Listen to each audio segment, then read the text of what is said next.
Canal Escute Áudio Novel. Se inscreva. Novel Teoria Fanfic.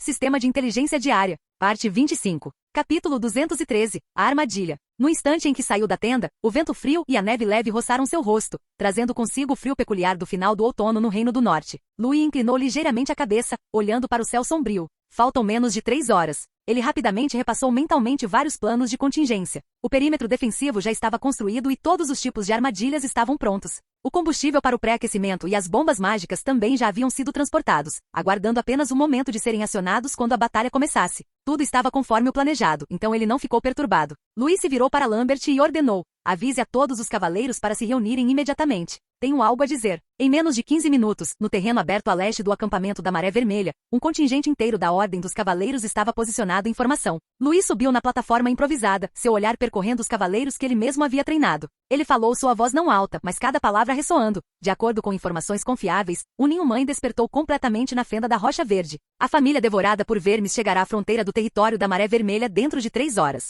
Essas poucas frases curtas foram como um trovão atingindo o campo de batalha. Todo o campo se agitou com murmúrios baixos e o aperto inconsciente de armas que subiam e desciam em punhos. A expressão de muitos cavaleiros mudou. Não era a primeira vez que ouviam a expressão ninho-mãe, e muitos até haviam participado de campanhas de extermínio do ninho-mãe, sabendo o que isso implicava. Aquilo não era um inimigo, era o próprio desastre. Mesmo que Lord Louis o tivesse derrotado 2 vezes, não devia ser subestimado. Mas Louis não os deixou pensar muito. Sua voz imediatamente ressoou clara: eu sei o que vocês estão pensando. Mas não precisam ter medo, porque estamos preparados. Preparados com todos os meios de ataque, apenas esperando que vocês caiam em nossa armadilha. Atrás de vocês estão as pessoas do território da Maré Vermelha, suas famílias, seus amigos, as casas que vocês construíram com suas próprias mãos. A cada passo que você dá, atrás de você está toda a Maré Vermelha. Não há recuo, só vitória. Ele respirou fundo, com a voz firme como uma montanha, mas esta não é uma batalha suicida. Temos fogo, temos armadilhas, temos planos de contingência. Cada um de vocês treinou ou fez simulações. Esta não é uma batalha suicida. Não se trata de morrer, mas de vencer. Vencer uma vitória que nos pertence, que pertence à Maré Vermelha. Que as pessoas que estão atrás de nós vejam que mesmo que seja um ninho-mãe, contanto que ouse dar meio passo na Maré Vermelha, podemos reduzi-lo a cinzas. De repente ele ergueu a mão direita, o punho como uma espada, a voz como um sino ressonante. Nesta batalha, não buscamos milagres.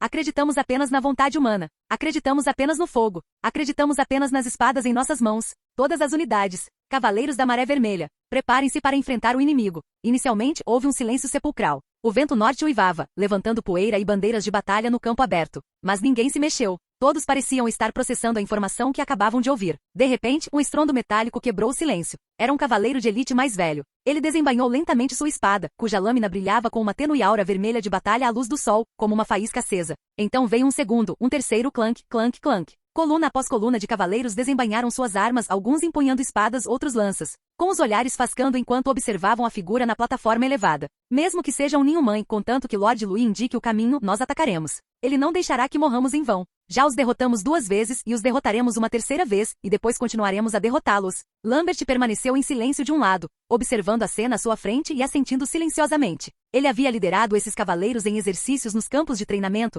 guiando-os repetidamente a brandir suas espadas, investir, cair e se levantar novamente. Ele tinha visto as dúvidas e a hesitação deles, e os tinha visto sangrar e perseverar. Mas agora eram como lâminas desembainhadas, seu espírito de luta fervilhando como uma maré. Ninguém sequer se mexeu. Não era porque eles não tivessem medo do ninho da mãe, mas sim porque a pessoa que estava na plataforma elevada era Louis, seu senhor, seu sol, o homem que os havia conduzido à vitória repetidas vezes. Então ele disse: estamos prontos. E assim eles acreditaram. Eles acreditavam em cada palavra dele, em cada decisão. Mesmo que o abismo estivesse à frente, estavam dispostos a saltar com ele. Esse grupo de cavaleiros, forjado pelo ferro e pelo fogo, havia gravado silenciosamente essa crença em seus próprios ossos. O vento forte voltou a soprar, e as bandeiras de batalha tremulavam ruidosamente. Os cavaleiros ajoelharam-se sobre um joelho, cravando pesadamente suas armas no chão, respondendo ao seu senhor com o juramento pré-batalha, pela Maré Vermelha, por Lord Louis. 3 horas passaram num instante. Assim como a brisa matinal ainda pairava na orla do vale. Zumbido. Os pilares ressonantes de ferro frio começaram a vibrar. Era um som como de metal rasgando o ar profundo, porém penetrante, como um dobre de finados, carregando uma pressão que parecia emanar das profundezas da terra.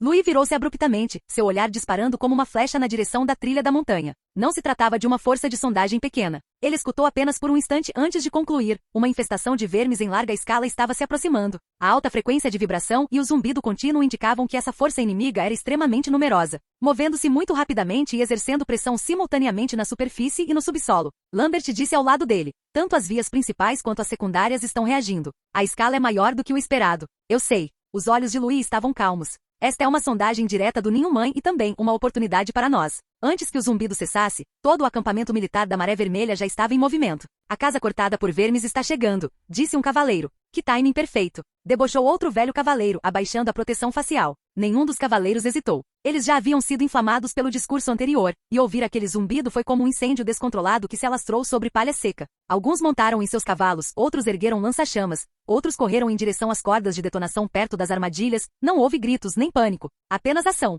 Coloquem todos os planos de contingência em estado de combate, ordenou Louis, com a voz claramente audível para todos. A primeira linha não deve recuar, a segunda não deve vacilar e a terceira deve estar pronta para receber reforços. Do outro lado, na entrada do vale montanhoso ao norte do território da Maré Vermelha, o exército da casa devorada por vermes avançava lentamente pela estreita entrada do vale. Suas formas eram retorcidas e caóticas, sua pele rachada e descamando, ossos protuberantes em seus corpos, expostos como lâminas afiadas. Em seus olhos, bocas e ouvidos pulsavam redes miceliais fúngicas de cor púrpura escura, como se alguma vida estivesse lutando para eclodir dentro de seus corpos. Nascidos das profundezas do ninho materno, eles haviam abandonado a razão humana, mas conservavam um terrível instinto de combate. Essas criaturas domésticas corroídas por vermes não tinham pensamentos, mas seus movimentos não eram meras investidas cegas. O ninho da mãe na fenda da rocha verde, aquela vontade profunda despertando gradualmente, começou a intervir no comando de uma maneira primitiva, porém implacável. Era um processo de aprendizagem e adaptação. Aos poucos, estava se tornando uma verdadeira máquina de guerra. Sabia como explorar o terreno, como flanquear, como analisar as reações da presa. Assim, a força da casa devorada por vermes não optou por atacar diretamente pelo caminho principal, mas sim por se infiltrar pelo caminho do Vale Norte, visando diretamente o flanco sudeste do território da Maré Vermelha.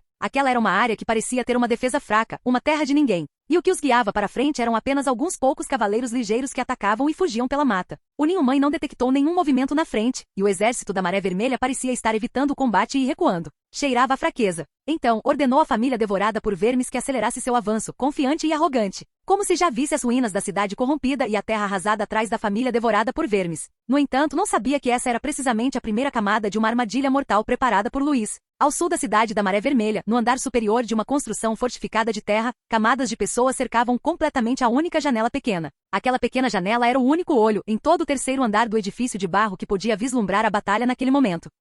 Inicialmente as pessoas se aglomeraram para observar, algumas trazendo bancos, outras carregando crianças e algumas até mesmo trazendo alimentos secos, planejando ficar ali até o fim. Gritos, empurrões e palavrões se misturavam em um tumulto caótico. Finalmente, o capitão da guarda da cidade não aguentou mais e berrou. Vocês estão assistindo a uma batalha ou estão em um mercado? Que barulho! O inimigo vai rir até perder os dentes. Ele olhou em volta, seu olhar mudando de direção, e apontou para um jovem alto e magro, Rock. Sua boca está sempre cheia de histórias de taverna. Você disse que seus ancestrais eram bardos? Use isso agora. Você observa, nós ouvimos. O jovem se assustou, depois endireitou as costas. Tudo bem. Ele abriu caminho pela multidão e parou diante da janela, ajustando seu manto como um contador de histórias antes de subir ao palco. No entanto, assim que as palavras estavam prestes a sair de sua boca, um tremor, um tum, tum, tum veio das montanhas distantes, como se a terra estivesse tremendo violentamente. O coração de Rock apertou. Ele se inclinou para fora e viu ondas de criaturas da casa devorada por vermes surgindo como uma enchente em meio à fumaça densa. Seus membros eram retorcidos, nem totalmente humanos nem totalmente fantasmas, como pesadelos despertando na escuridão. Mesmo à distância, era evidente que esses monstros avançavam desenfreadamente em direção ao vale. As pessoas atrás deles se agitaram. Depressa, conte-nos.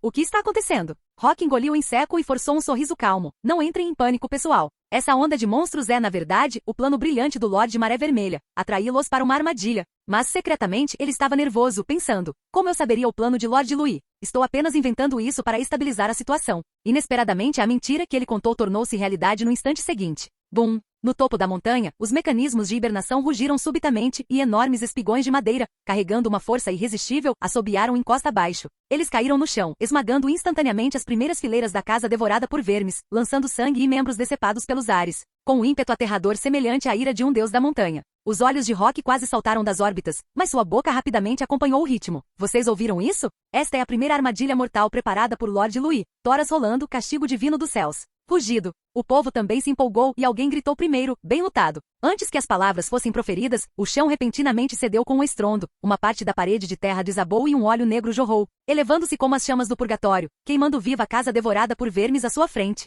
Rock acenou com a mão em resposta. Agora olhem para a segunda armadilha, o desmoronamento da cratera. Bum! Rock engoliu em seco, tentando recuperar o fôlego quando de repente, duas luzes vermelhas brilharam intensamente do lado de fora das janelas. Acompanhados por um rugido mecânico enferrujado, lança-chamas jorraram, línguas de fogo vermelho alaranjadas contorcendo-se como serpentes venenosas, tecendo instantaneamente uma barreira de chamas na entrada do vale. A família devorada por vermes se debatia diante da muralha de fogo, seus gritos estridentes e penetrantes. Bum, bum. Placas de ferro caíram, e lança-chamas surgiram das muralhas laterais, como dragões de batalha abrindo suas bocas cuspindo chamas. E finalmente a terceira linha de defesa, a muralha de fogo, lança-chamas ativados em ambos os lados, varrendo chamas demoníacas, incinerando cadáveres e destruindo a coragem do inimigo. A boca do purgatório se abriu, rugiu Rock. Essa é a chama furiosa do fogo da terra, o coração da maré vermelha, a personificação da ira do nosso povo. Uau, uau, uau, uau, uau, uau. Desta vez, até as crianças gritaram, batendo os pés no chão. Viva Lord Louis! E quando Rock estava prestes a respirar aliviado, pensando secretamente que suas palavras mal haviam conseguido estabilizar a situação,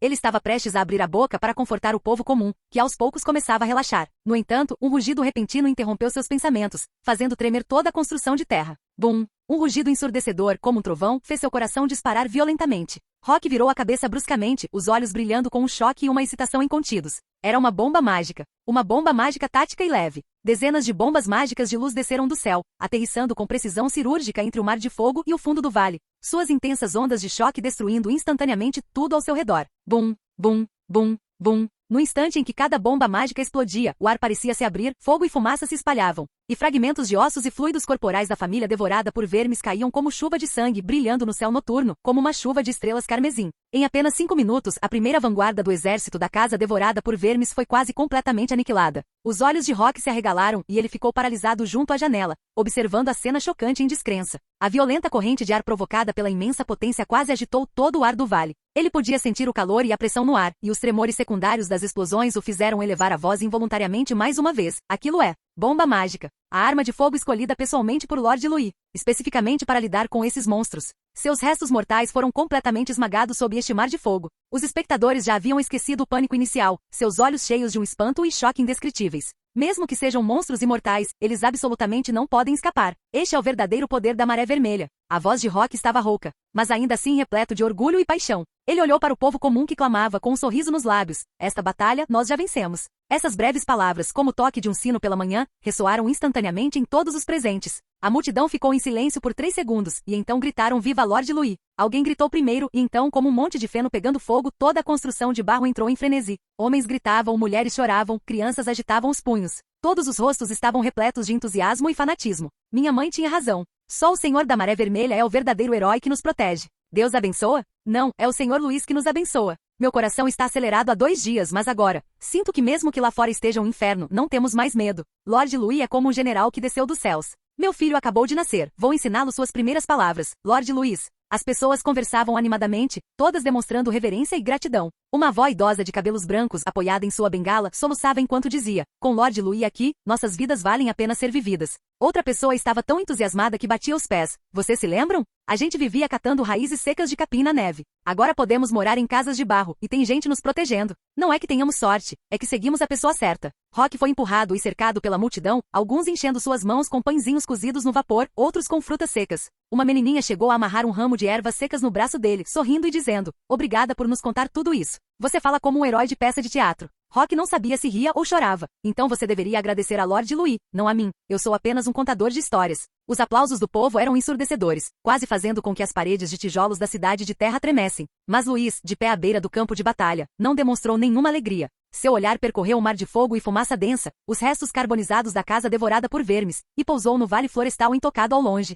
O vento estava mudando de direção sutilmente. Ele sentiu o cheiro de incubação em decomposição, um odor 100 vezes pior do que o da casa devorada por vermes, que se espalhava pelo vale. Ainda não acabou, murmurou Louis baixinho, com os olhos afiados como lâminas. O ninho principal da mãe ainda não se moveu. Assim que ele terminou de falar, no meio da floresta lamacenta e nevada do vale, um saco gigantesco se contorcia. Estava parcialmente submerso no subsolo, mas agora ergueu lentamente o seu corpo. O ninho-mãe pressentiu uma ameaça. Inicialmente acreditava-se que esse pequeno território chamado Maré Vermelha era apenas um posto avançado isolado, e que enviar alguns escravos domésticos de baixo nível da classe devorado por vermes e soldados de assalto seria suficiente para romper as defesas e arrasar as colinas. Mas agora, tinha que admitir, esse era um problema difícil de resolver. O vale devastado pelas chamas indicava um fato. Para vencer a Maré Vermelha, vermelha, era preciso lançar um ataque total. Os pensamentos da mãe Ninho eram lentos, mas não ilógicos. Em seu cérebro ainda não totalmente desenvolvido, nasceu uma estratégia simples e brutal: devorá-lo. Devore toda a maré vermelha de uma só vez. Então ele se moveu. Uma parte do vale florestal começou a desabar, árvores foram arrancadas e a neve derreteu, transformando-se em um líquido pútrido.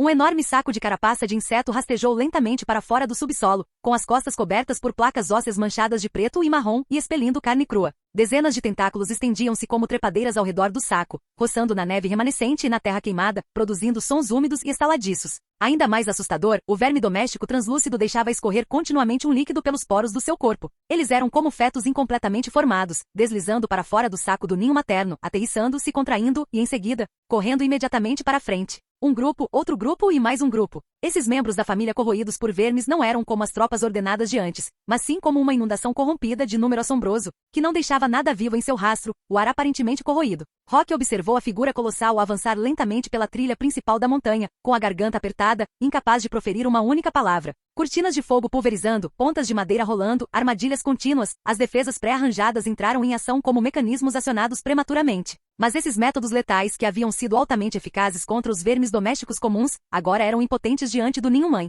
Sua espessa carapaça externa resistiu às chamas de frente. Os espinhos não conseguiram penetrar seu corpo, uma mistura de carne macia e placas ósseas. E seu tecido autorregenerativo se contorceu, regenerou e cicatrizou as feridas a uma velocidade visível. Isso, Rock engoliu em seco, forçando-se a dizer uma frase. Há um monstro bastante grande vindo em sua direção. Todos se viraram para olhá-lo. Mas ele fez uma pausa, fingiu indiferença e anunciou em voz alta. Mas tudo está dentro das expectativas de Lord Louis. Não entre em pânico, pessoal. No momento em que gritou isso, até ele próprio sentiu uma falta de confiança.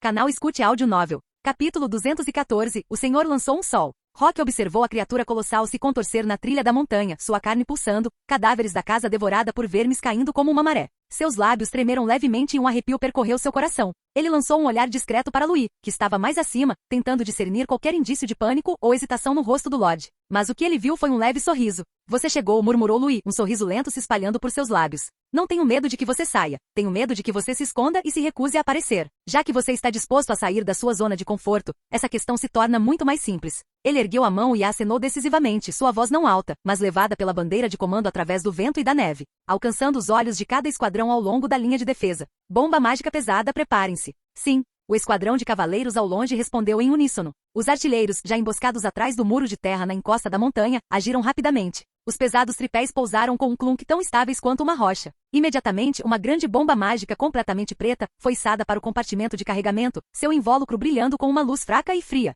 Essa foi a invenção da qual Silco mais se orgulhava. E naquele momento ele estava de pé junto à janela do quarto andar do castelo principal de terra, com os cotovelos apoiados no parapeito, contemplando o corpo colossal do ninho-mãe rastejando lentamente para fora do vale da floresta. Era uma monstruosidade horrenda, uma massa gigantesca de carne pútrida, carapaças de insetos e glândulas de veneno costuradas juntas. Muco e cadáveres de insetos jorravam continuamente de seu corpo, cobrindo toda a trilha da montanha como uma praga ambulante. Mas Silco não demonstrou nenhum medo. Em vez disso, ele sorriu, seus olhos brilhando com uma luz insana, murmurando: só um oponente como este é digno da minha bomba mágica. Hoje deixe-me ver seu verdadeiro poder. Acima do terreno elevado, Louis observava a trajetória de movimento do ninho-mãe sem piscar, avaliando a direção do vento, o terreno, a altitude e a densidade inimiga. Após concluir seus cálculos mentais, ele ergueu a mão direita, juntando lentamente os dedos como uma lâmina, apontando diretamente para o saco nuclear pulsante e inchado no peito e abdômen do ninho-mãe. Fogo. Assim que as palavras de Louis foram ditas, o cavaleiro puxou o gatilho sem hesitar. Bum! O lançador de bombas mágicas rugiu, expelindo uma luz incandescente branco-azulada que tremia violentamente.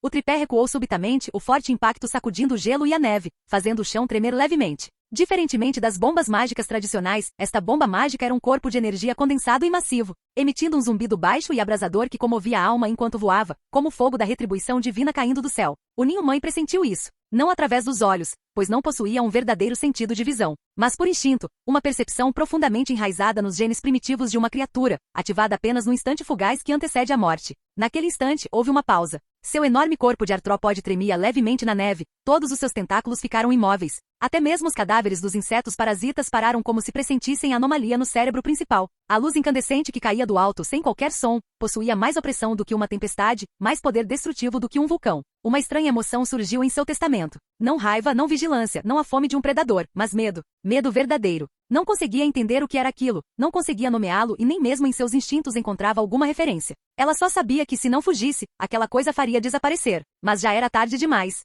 Na mera hesitação de seus pensamentos caóticos, a luz da fogueira havia chegado. Baque! A explosão engolfou instantaneamente aquele trecho da trilha na montanha. Em um núcleo com cerca de 50 metros de diâmetro, a rocha da superfície derreteu, transformando-se em magma carmesim fluido devido à alta temperatura. Todos os membros das famílias corroídas pelos vermes, fossem eles fracos ou fortalecidos, foram vaporizados instantaneamente antes mesmo de poderem soltar um grito de agonia, sem deixar qualquer vestígio. Além do epicentro da explosão, a onda de choque de alta temperatura varreu 80 metros da encosta como um inferno em chamas. A corrente de ar, como uma gigantesca parede em chamas, desceu esmagadoramente, lançando e engolfando cadáveres de insetos, lama e rochas despedaçadas. Os enxames de insetos que não foram destruídos no epicentro da explosão também se incendiaram na corrente de ar, seus corpos carbonizados contorcendo-se e colapsando, emitindo uma série de estalos. E o colossal ninho-mãe, com seu sistema sensorial, lutava para decifrar a massa de luz e chamas que descia do céu. No entanto, só conseguia captar inúmeros sinais fragmentados dentro de sua rede neural: calor intenso, distorção, estranheza, letalidade. Sua carapaça, no fim, não conseguiu resistir a esse poder de fogo supremo, uma fusão de alquimia e energia mágica. O saco cardíaco entre o peito e o abdômen foi atingido com precisão. Devido à alta temperatura, seus órgãos internos inchados estouraram. O fluido do inseto ferveu e uma fumaça negra subiu como uma nuvem venenosa para o céu do vale. Múltiplas rachaduras profundas apareceram na superfície de sua carapaça, e seus tentáculos foram rasgados e dispersos pela onda de choque, quebrando-se como galhos secos. Aquelas famílias corroídas por vermes, antes consideradas irrecuperáveis, perderam seu último recurso com esse ataque. Suas armaduras ósseas derreteram, seus sacos de veneno explodiram, tornando a reconstrução impossível. A luz da fogueira ainda não havia se extinguido. Na cova carbonizada, restava apenas um corpo em chamas, debatendo-se, tremendo e se desintegrando entre as chamas e a neve fria. Este foi o julgamento da civilização sobre a selvageria. Ela falhou completamente em compreender a malícia da humanidade, que está em constante evolução. Após alguns minutos na beira da cratera carbonizada, as chamas ainda não haviam se extinguido, e o vento da montanha, carregado de calor e fumaça negra, uivava pela trilha. O ninho da mãe já não existia, restando apenas um remanescente carbonizado, desmoronando e desintegrando-se continuamente no chão, como um pecado consumido que se transforma em pó, levado pelo vento. Silco estava de pé na plataforma alta do castelo de terra. O vento forte desgrenhando seus cabelos despenteados e a luz da fogueira refletindo as chamas bruxuleantes em seus olhos. Ah, isto é arte, murmurou ele, quase querendo dedicar uma área à sua própria bomba mágica. Purificação precisa, violenta e completa, perfeita. Tão perfeita que dá vontade de chorar. E no exato momento da explosão, toda a construção de terra tremeu repentinamente. Não se tratava de um movimento de balanço, mas de um choque originado nas profundezas da terra, um tremor estrondoso como o rugido de uma montanha. As tábuas de madeira nas paredes rangeram, as molduras das janelas soltaram poeira, as lamparinas de óleo penduradas nas vigas balançaram violentamente e algumas pessoas perderam o equilíbrio, gritando e se agachando. Rock estava encostado na abertura da janela, pronto para gritar: calma, não entrem em pânico. Mas no segundo seguinte, um boom. O tremor intensificou-se subitamente e um estrondo ensurdecedor veio de fora da montanha, como se o próprio ar tivesse pegado fogo. Naquele instante, a terra pareceu ter sido atingida por um poderoso soco vindo dos céus. Ele sentiu como se sua alma tivesse sido sugada, suas pernas fraquejaram e ele caiu no chão com um baque surdo, com as nádegas doendo, mas não conseguia sentir a dor porque já a tinha visto. Ele testemunhou pessoalmente a bomba mágica semelhante a um sol descer do céu, aterrissar diretamente acima do saco cardíaco do ninho-mãe e em seguida explodir. Aquilo não foi uma explosão, foi a chegada do apocalipse. O ninho da mãe, como um pedaço gigante de carne atirado no purgatório, rapidamente apodreceu, desintegrou-se e virou carvão nas chamas. Fluido fervente de insetos e tecidos em chamas explodem simultaneamente, fumaça negra irrompendo como um dragão venenoso emergindo de seu abismo, subindo em direção ao céu. Todo o vale parecia ter sido atingido por um soco de um deus gigante. O terreno foi instantaneamente remodelado, chamas incandescentes irromperam, crateras escaldantes transbordaram e tentáculos se espalharam. Rock observava com os olhos arregalados e a boca aberta, mas não conseguia proferir uma única palavra. Apenas um pensamento lhe restava na mente. O sol já havia se posto. Rock finalmente não conseguiu se conter, seus olhos reviraram e ele caiu no chão murmurando: o sol queimou aquele monstro enorme até a morte. O quê? Que sol? Um alvoroço percorreu a multidão. O que você disse? O monstro está mesmo morto? Explique claramente. Depressa, explique claramente. Alguém o puxou do chão, e ele se sentou abruptamente como um pombo assustado, com os olhos arregalados ofegante, gritando palavra por palavra. É verdade. O Senhor lançou um sol. Ele caiu do céu, e reduziu aquele monstro tão grande quanto uma montanha, a nada num só golpe. Ele já estava incoerente de tanta emoção. Aquilo gemeu na montanha, lutou, desceu rolando em chamas e então, explodiu. Entendeu? Virou cinzas. Ele gesticulava com os braços como um louco, mas também como um profeta que testemunhara um milagre. Eu vi sua carapaça rachar com meus próprios olhos. Seus tentáculos se romperam. Todo o fluido do inseto explodiu. Toda a trilha da montanha estava em chamas. Aquilo não era fogo, era a ira de um deus.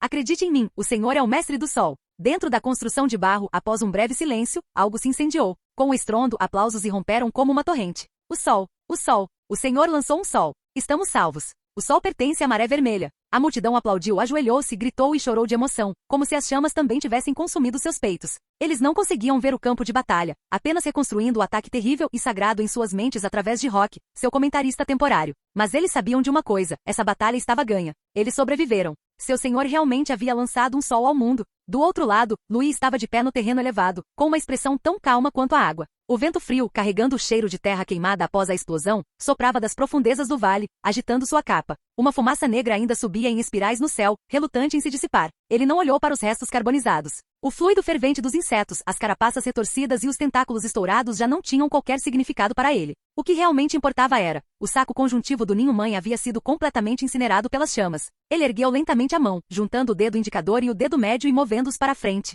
Comecem a limpeza. Seu tom de voz não era alto, mas os cavaleiros ao redor imediatamente entraram em ação. Eles saíram para a neve, vestidos com armaduras de ferro frio resistentes ao fogo, carregando lança-chamas que emitiam um leve chiado pelos bicos. Chamas mágicas vermelho-alaranjadas, carregando uma fúria reprimida, irromperam dos longos canos, arrastando línguas de fogo à medida que se lançavam, como se serpentes de fogo enroscadas nos canos subitamente saltassem, atacando os cadáveres de insetos restantes em ambos os lados da encosta. Aquelas criaturas deformadas, feridas ainda não mortas e respirando, mal haviam começado a se contorcer e lutar quando foram engolfadas pelas chamas incandescentes. O fogo penetrou rapidamente em seus corpos ao longo de suas carapaças e articulações. As chamas agitaram-se sob suas cascas, e eles se contorceram, convulsionaram e, momentos depois, explodiram em pedaços carbonizados de carne e alcatrão. A neve no chão, lambida pelas chamas, fumegava com névoa e um cheiro de queimado. A lama, misturada com fluido de insetos e neve derretida, era gradualmente queimada, transformando-se num campo de batalha vazio. Louis observou em silêncio, finalmente soltando um suspiro lento. Ele raramente demonstrava emoção durante o combate, especialmente na frente de seus cavaleiros. Mas naquele momento, ele sentiu verdadeiramente um alívio profundo em seu ser. Eles haviam salvado o território da Maré Vermelha. O ninho materno, aquele tumor tão difícil de tratar, foi erradicado de uma só vez. Nem sequer teve chance de lançar um contra-ataque antes de desabar em chamas. A ameaça proveniente do condado Pico de Neve foi reduzida pela metade neste momento. O que isso significava? Isso significava que seu alicerce mais importante estava seguro. Isso significava que ele agora poderia liberar mais tropas e recursos para resgatar outros territórios no condado Pico de Neve. Do distante castelo de terra atrás dele, uma salva de vivas chegou até ele, o que o fez sorrir. Capítulo 215. O ninho da mãe do Apocalipse move-se para o sul. Nem todos tiveram a mesma sorte que o território da Maré Vermelha, que contava com um senhor calmo, decisivo e inteligente como Louis. Tomemos como exemplo a muralha de ferro do norte da família Grant. Este território era um importante centro de transporte localizado entre os condados de Maré Vermelha e Queda de Neve, onde planícies de gelo e montanhas se cruzavam, e importantes rotas se estendiam em todas as direções. Foi a primeira muralha de ferro a proteger o coração do norte do país, onde a família Grant estava há muito tempo estabelecida, governando por sucessão hereditária. Militarmente, a família Grant comandava uma formidável legião de elite, a Legião de Sangue Congelado. Essa era uma unidade veterana, vestida com armadura pesada de escamas de gelo, renomada por suas táticas de guerra em montanha. Sua disciplina era rigorosa, sua organização vasta, e todos os invernos realizava exercícios de tiro real ao redor do lago congelado. Dizia-se que conseguia manter a formação mesmo em nevascas extremas. A principal fortaleza defensiva era a imponente Fortaleza da Rocha Encravada. Não era apenas um castelo, mas uma fortaleza colossal construída na encosta da montanha, integrada às camadas rochosas. Um poeta certa vez escreveu, de forma exagerada, se a Fortaleza da Rocha Encaixada cair, o norte poderá ser abandonado. Eles se orgulhavam de ser a Muralha do Norte. Durante anos, eles resistiram aos bárbaros do norte e às bestas demoníacas da Terra Gelada, sem jamais sucumbir de fato. Essa era a honra com a qual os filhos da família Grant cresciam e a fonte de toda a sua confiança. E tudo isso construiu uma prosperidade estável. A ordem reinava na fortaleza com divisões claras entre a população, dedicadas à agricultura e ao comércio. Celeiros, fundições, escolas e estábulos estavam todos completos. Mesmo durante a época de neve, eram organizadas feiras nos templos, competições de caça e desfiles militares. Em comparação com outros territórios que ainda lutavam para se preparar para o inverno, seu povo vivia com relativa tranquilidade. Então, no dia 10 de outubro, a família Grant estava em meio a celebrações festivas. No salão principal da Fortaleza da Rocha Encaixada, estandartes familiares pendiam entre altos pilares esculpidos. Seus totens prateados e azul escuros tremulando à luz da fogueira. O fogo da lareira ardia intensamente, e até mesmo as raras chamas eternas de inverno foram acesas, algo geralmente reservado para celebrações ou casamentos em anos anteriores. Hoje foi a cerimônia de maioridade do neto mais novo da família Grant, Elton. O jovem de 16 anos subiu os degraus com firmeza, recebendo uma antiga espada curta das mãos de seu pai. Era uma herança de família, uma arma militar que havia conquistado méritos na frente norte, simbolizando responsabilidade e legado. Ele ergueu a espada curta, a voz ainda carregada de maturidade juvenil, mas incapaz de esconder o tom orgulhoso. Eu, Elton Grant, juro perante todos os meus parentes hoje, com esta espada, defenderei a honra da família e guardarei a dignidade do norte, até a minha última gota de sangue. Uma ovação estrondosa irrompeu no salão, os membros da família ergueram suas taças em uníssono e os mais velhos sorriram, elogiando. Este é verdadeiramente um descendente da família Grant. No entanto, ninguém percebeu que fora da fortaleza principal, vários batedores haviam perdido contato por causa do vento e da neve.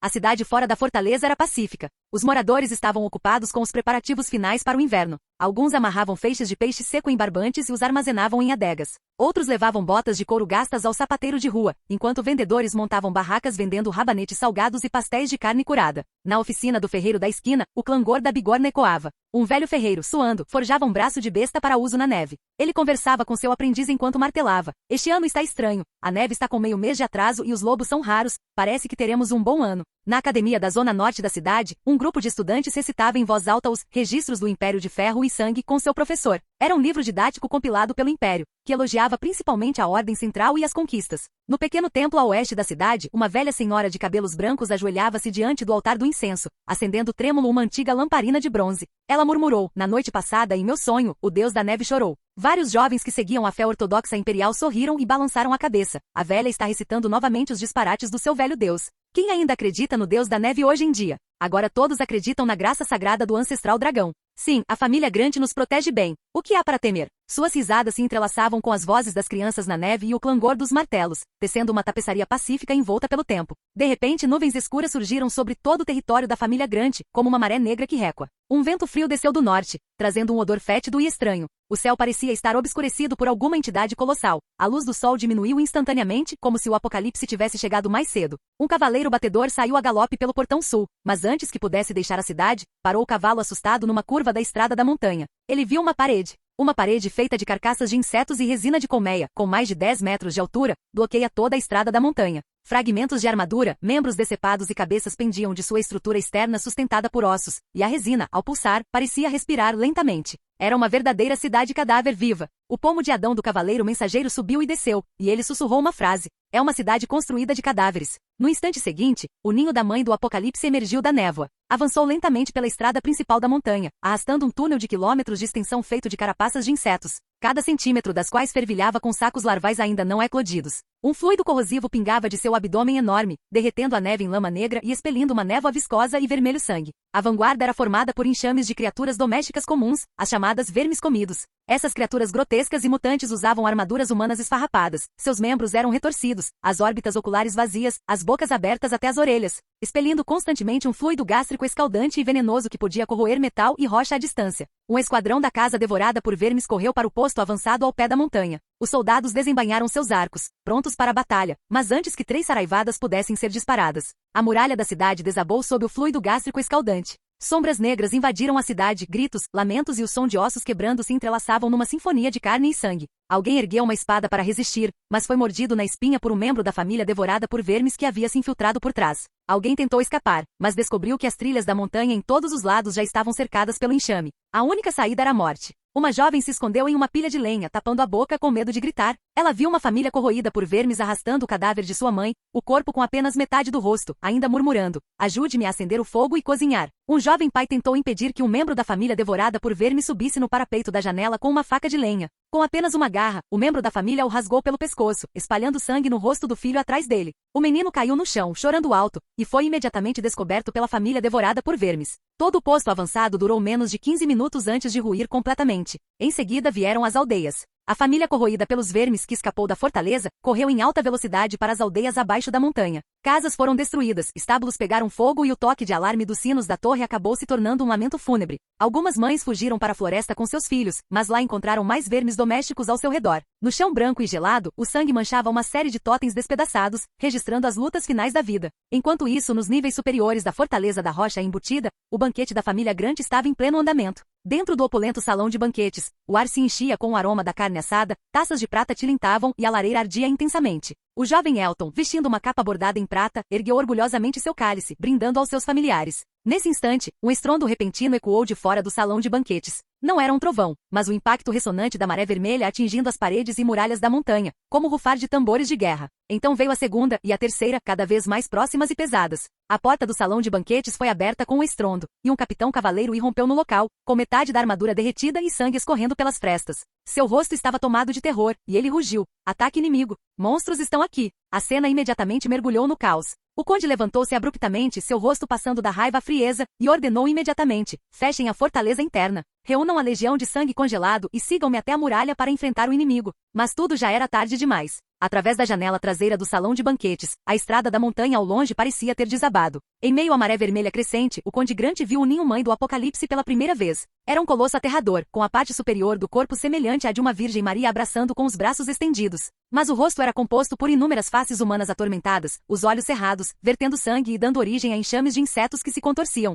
Abaixo da cintura, havia ovários carnudos, inchados e retorcidos, e câmaras de incubação, que constantemente expeliam tentáculos e filhotes. Sua aura era como a morte manifesta, misturada com gritos infantis, turvando a sanidade. O conde ficou paralisado, contemplando o monstro colossal da maternidade caída, e de repente percebeu que aquilo não era uma batalha, mas o apocalipse. Uma maré negra já havia surgido das encostas sul, fracamente defendidas, rompendo torres de vigia, derrubando portões nas montanhas e destruindo pontes levadiças no centro da cidade, como um tsunami apocalíptico varrendo a região. Ele arregalou os olhos, em seus ouvidos, pareceu ouvir um aviso do mensageiro do Duque Edmundo, enviado meses antes. A praga doméstica com vermes não deve ser subestimada. Esses animais retêm seus instintos de combate desde a vida e não morrem. Uma vez iniciada a infecção, ela se espalha exponencialmente, começando com centenas e chegando a dezenas de milhares. Naquela ocasião, o conde Grant zombou. Ele leu a carta de advertência do Duque do Condado Pico de Neve, esboçou um leve sorriso e a jogou casualmente na lareira. O Duque é velho e gosta de exagerar, disse ele ao seu ajudante. Minha família Grant protegeu o norte por 100 anos. Será que teríamos medo de alguns insetos estranhos? Mas só agora ele entendeu que a carta não era um alarme falso, era uma verdadeira calamidade. A fortaleza da rocha encravada estava prestes a cair. Na manhã seguinte, ele finalmente rugiu, vestindo sua armadura, uma armadura prateada cobrindo seu corpo, um manto com estampa de gelo esvoaçando ao vento, empunhando a espada da família e reuniu a legião de sangue congelado para um contra-ataque final. No entanto, a maré vermelha não foi um ataque bárbaro. Ela tinha ritmo, estratégia e a inteligência do ninho-mãe. Os cavaleiros foram derrotados repetidamente, a cidade principal foi sitiada e várias fortalezas de refúgio perderam contato sucessivamente. Águias correio caíram do céu, seus pergaminhos reduzidos a cinzas. A outrora orgulhosa linha defensiva da família Grant desmoronou como neve espessa sobre lajotas ao menor toque. Mais bizarro ainda foi o fato de alguns nobres, cavaleiros e guerreiros capturados que possuíam aura de luta, não terem sido executados imediatamente. Eles foram levados para o ninho da mãe do Apocalipse. Ali altares foram construídos com ossos de insetos, envoltos por uma densa névoa, emanando uma aura corrupta e sedutora. Uma figura emergiu lentamente da formação de insetos. Ele vestia um longo vestido vermelho sangue, seus longos cabelos, como seda queimada, caíam sobre os ombros, mas sua voz era rouca e profunda, como se centenas de almas estivessem murmurando de uma única boca. Ele sorriu e ordenou à família devorada por vermes que selasse os cativos, um a um em casulos. Esses casulos se contorciam e vibravam, e horas depois se abriram, de onde saíram novos vermes domésticos roídos por vermes. Suas armaduras ainda estavam vestidas, seus rostos vagamente reconhecíveis, e eles até possuíam habilidades de combate, como se o falecido tivesse sido replicado. O conde Grant liderou seu exército em uma batalha sangrenta, massacrando vários membros da casa devorada por vermes ao lado de diversos cavaleiros extraordinários, jurando defender o último reduto da cidade interior. Mais tarde da noite, ele ouviu gritos aterrorizados atrás de si. Ao se virar, viu seus guarda-costas pessoais ajoelhados no chão, tremendo por inteiro. O enxame se separou, criando uma brecha. A partir daí, duas figuras emergiram lentamente, seu neto e seu segundo filho. Eles vestiam armaduras de cavaleiro esfarrapadas, seus passos eram lentos e rígidos, seus olhos fundos e sem vida, seus queixos fendidos em profundas bocas de inseto. E uma voz rouca, porém familiar, emanava de suas gargantas. Vovô, nós estamos de volta. O conde foi atingido por um raio, ajoelhou-se e recuou, com os dedos que seguravam a espada tremendo violentamente. Não, não é você. Você não deveria. O neto em seu rosto espremeu sílabas imitativas de sua boca. Honra para sempre. Cale-se. O conde Grant rugiu, avançando com força, sua espada longa desferindo golpes violentos, mas foi derrubado no chão pelo enxame que surgiu no instante seguinte.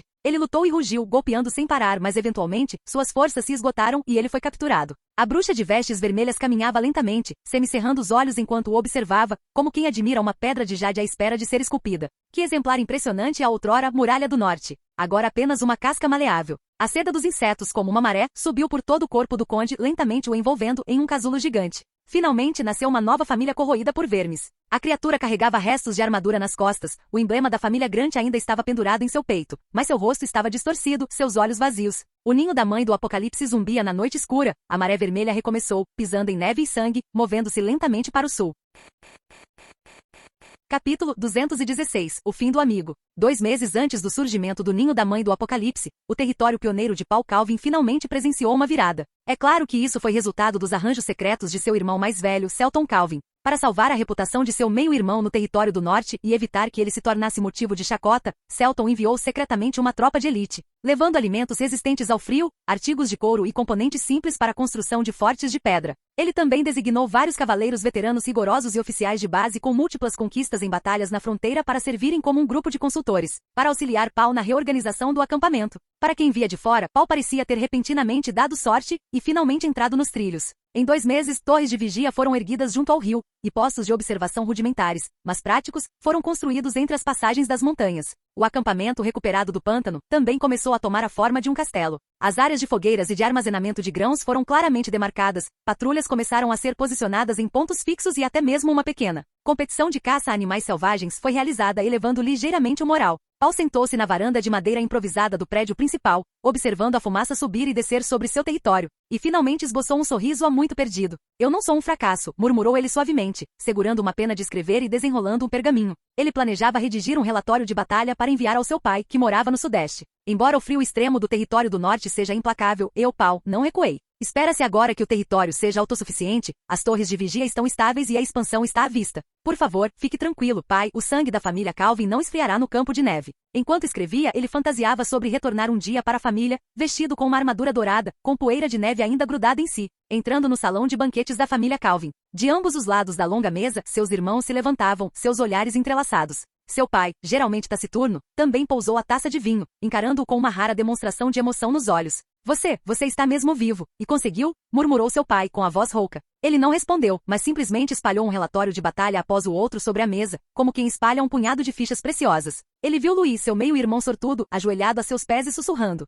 Desculpe, não sou digno de ser genro do governador do território do norte. Por favor, assuma o controle da minha esposa e deste território do norte, irmão Paul. Emily também ficou ali, deixando de lado sua arrogância, vestida com roupa simples, curvando-se para abraçar suas pernas com lágrimas nos olhos. Por favor, deixe-me ficar ao seu lado, mesmo que seja apenas como criada, já seria o suficiente. Uma vez eu a subestimei, mas agora entendo que você é a verdadeira forte. Ele se imaginou ajudando-a a se levantar com delicadeza, com um sorriso régio nos lábios. Você não precisa ser uma criada, eu lhe darei uma posição melhor. E fora da cidade, inúmeros refugiados gritavam seu nome, canções se espalhavam por todo o território do norte e cavaleiros tatuavam seu nome em suas ombreiras. Ele até imaginou seu pai fazendo um brinde no banquete de família no inverno, anunciando: a partir de hoje, Paul Calvin se tornará o herdeiro da família Calvin. Assim, todos os fracassos, humilhações e zombarias do passado seriam superados, destruídos e se tornariam degraus para sua ascensão. A recente facilidade fez Paul acreditar que esse retorno triunfal ao território do norte era apenas uma questão de tempo e que ele já estava prestes a reverter a situação. No entanto, ele não sabia que justamente quando estava prestes a dar o primeiro passo,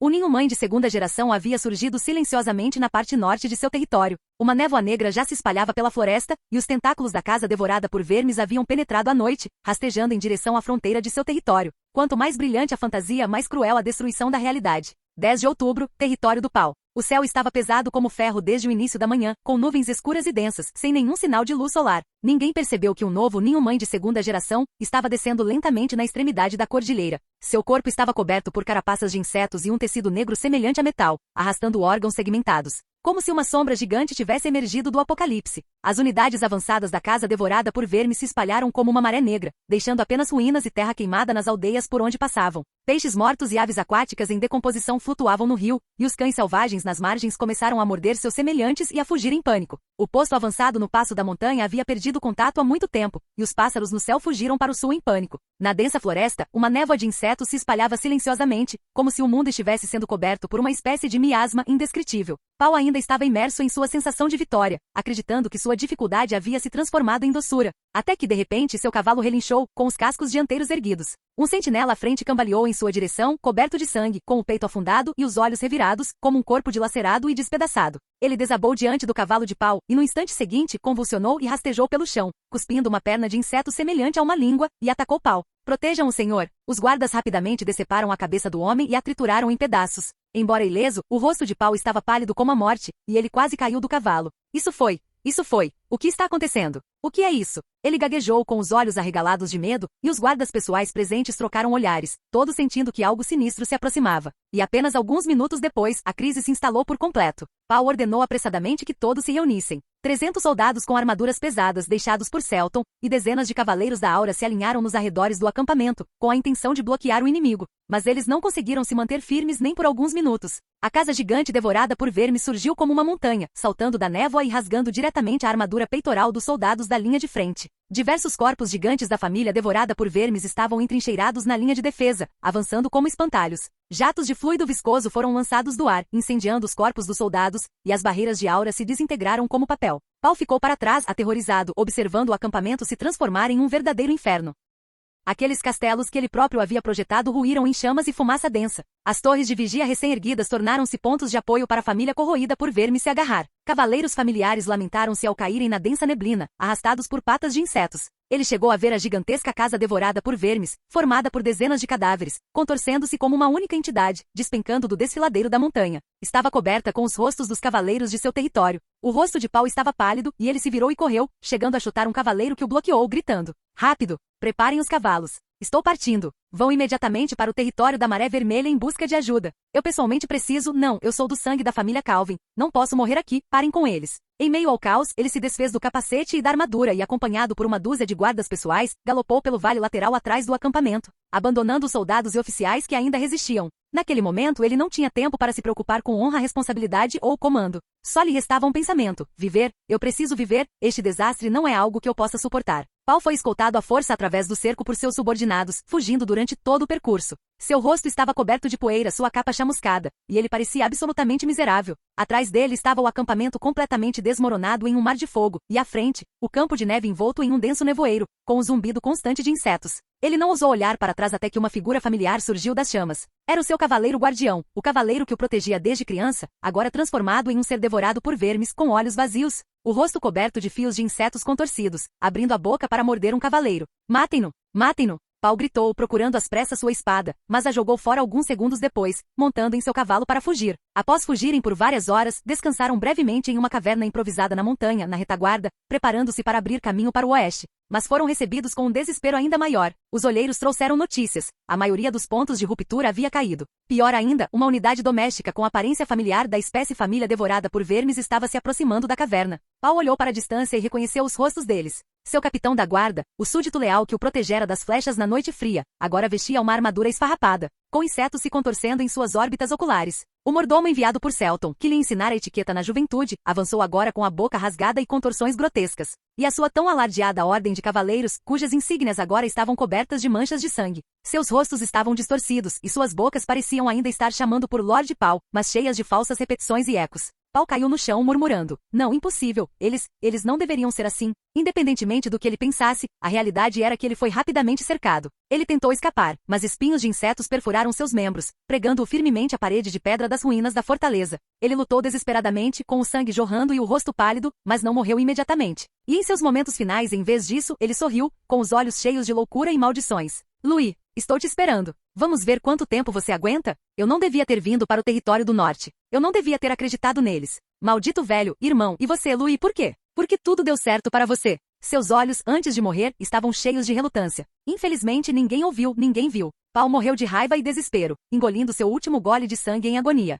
Seu cadáver foi levado perante o ninho da mãe e reconstruído, seu corpo desconstruído, sua espinha dorsal esvaziada, sua vontade apagada, restando apenas o instinto de combate. Por fim, ele se tornou um membro da família carnívora, parte do exército de insetos. Um cavaleiro de armadura, porém com a boca rasgada até as orelhas e os órgãos internos cobertos por teias de fungos, uma vanguarda no campo de batalha. O território de Paul caiu em meio-dia, sua superfície completamente devorada pela família devorada por vermes, restando apenas bandeiras quebradas e vapor pútrido. Em pouco tempo esse ninho-mãe pareceu ouvir algum tipo de chamado, e então se deslocou para o sul. Seu volume aumentou novamente, seu esqueleto tornou-se mais denso, sua névoa de esporos mais espessa, e o enxame abaixo dele avançou como uma maré, movendo-se ainda mais rápido do que antes. Sua direção apontava diretamente para a próxima fortaleza crucial, cidade da Alabarda de Gelo. Sob a liderança da bruxa do desespero, o ninho da mãe do apocalipse finalmente rompeu o bloqueio do território do norte e com seu corpo retorcido e colossal, liderou um enorme exército da casa devorada por vermes, avançando estrondosamente para o sul desde as profundezas das planícies de gelo, em direção à fortaleza setentrional do império, a cidade da Alabarda de Gelo.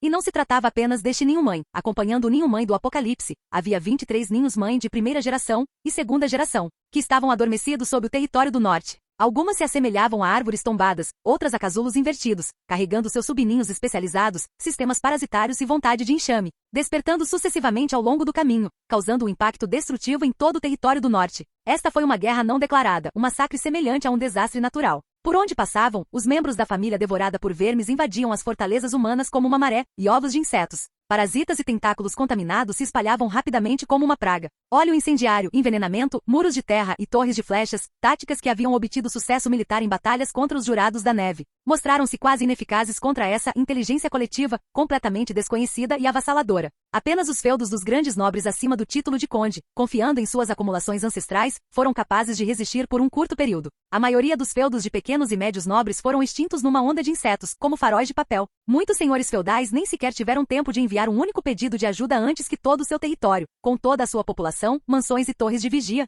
fosse completamente aniquilado em poucos dias. Em apenas alguns dias, o mapa do território do norte ficou repleto de manchas escuras, uma após a outra, simbolizando a perda de contato, a falta de luz e a queda de fortalezas. O sistema de correios, outrora prestigioso, foi desativado, a rede de comunicação original entrou em colapso seção por seção, e o conceito de linha de defesa de fronteira deixou de existir na prática tática. Tudo isso foi apenas o prólogo. 11 de outubro, antes do amanhecer. Na sala de guerra mais alta do castelo principal, o Duque Edmund vestia uma capa grossa com detalhes em preto e dourado, e segurava um pergaminho com informações importantes. O que ele revelou foi o 5º relatório de inteligência de emergência e, até o momento, o mais completo e claro. Os cantos do pergaminho estavam manchados com profundas manchas de sangue marrom, e a tinta da escrita estava ligeiramente borrada pelo vento. Era a caligrafia da Condessa Grant, uma figura influente do território do norte conhecida por sua firmeza, determinação e notáveis conquistas militares. Em todo o território do norte, se considerarmos apenas o poder militar, a Condessa Grant certamente estaria entre as 5 mais importantes. Poderíamos dizer que ela era seu braço direito. O conteúdo da carta afirmava em linhas gerais que o enxame de insetos estava se deslocando para o sul.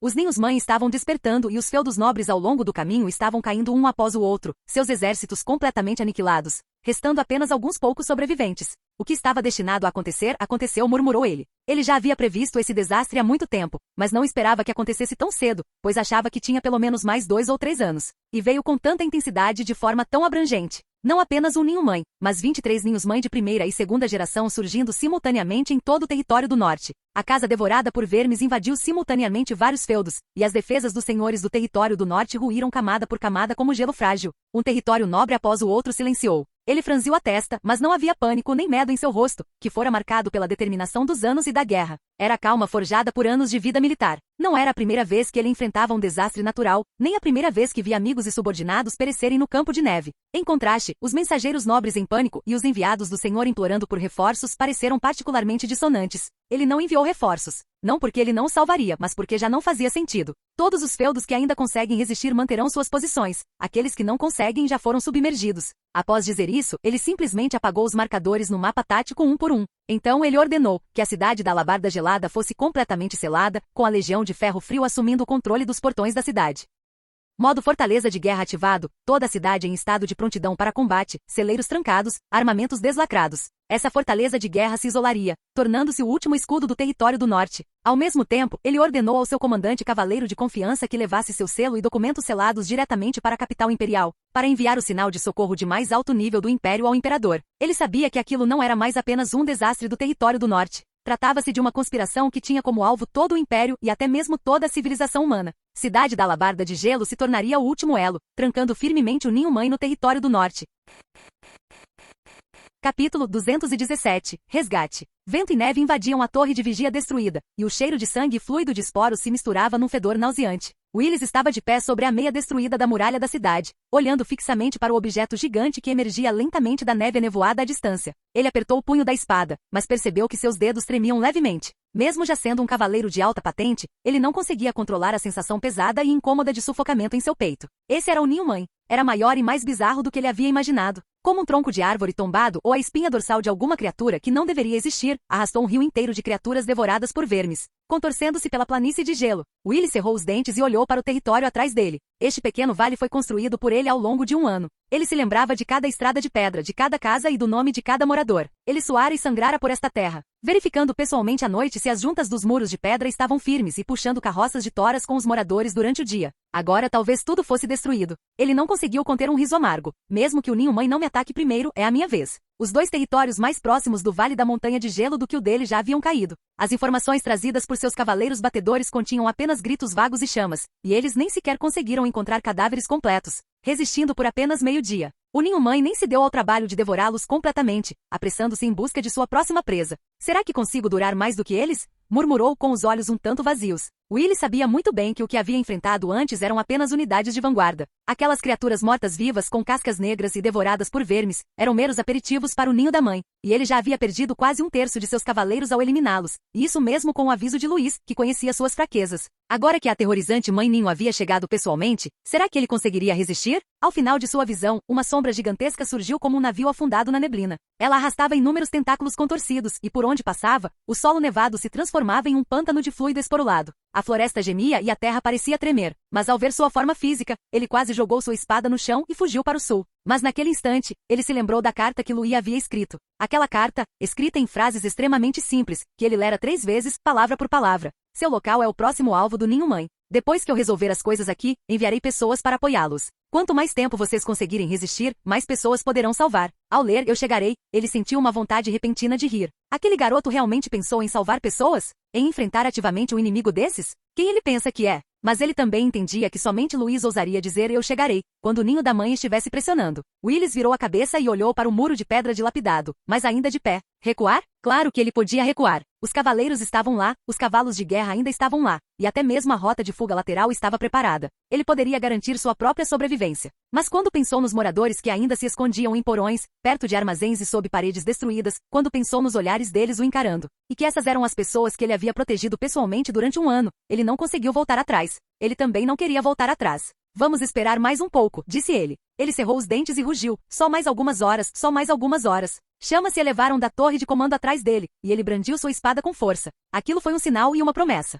Todo o pessoal para posições defensivas. Não deixem essas feras avançarem 1 centímetro sequer em território da Maré Vermelha. Mesmo que morresse, ele usaria essa neve manchada de sangue para abrir caminho e receber reforços. O corpo principal do ninho-mãe finalmente se aproximou. Seu corpo, semelhante a uma montanha, como uma montanha viva de desastre, emergiu lentamente da densa neblina e do vento, arrastando centenas de membros contorcidos. A família devorada por vermes seguiu de perto, invadindo o vale como uma maré negra. O chão nevado sob seus pés transformou-se num pântano de fluido de esporos, e o ar ficou impregnado com o fedor da decomposição e da morte. Os soldados na muralha da cidade empalideceram, alguns segurando suas armas, mas incapazes de parar de tremer. Willis, totalmente paramentado, com sua capa tingida de sangue, ergueu sua longa espada e rugiu. A linha de defesa não será rompida. O inimigo não entrará um passo sequer no território da Maré Vermelha. O moral foi elevado por um momento, mas rapidamente mergulhou em um desespero ainda maior, porque ele viu aquela cena aterradora com seus próprios olhos. Ele viu aquela besta abissal como a boca do inferno, aparentemente capaz de devorar toda a coragem e esperança. Ele ficou sem palavras por um instante. Apesar de ser um cavaleiro de elite, um lorde e o guardião do território da Maré Vermelha.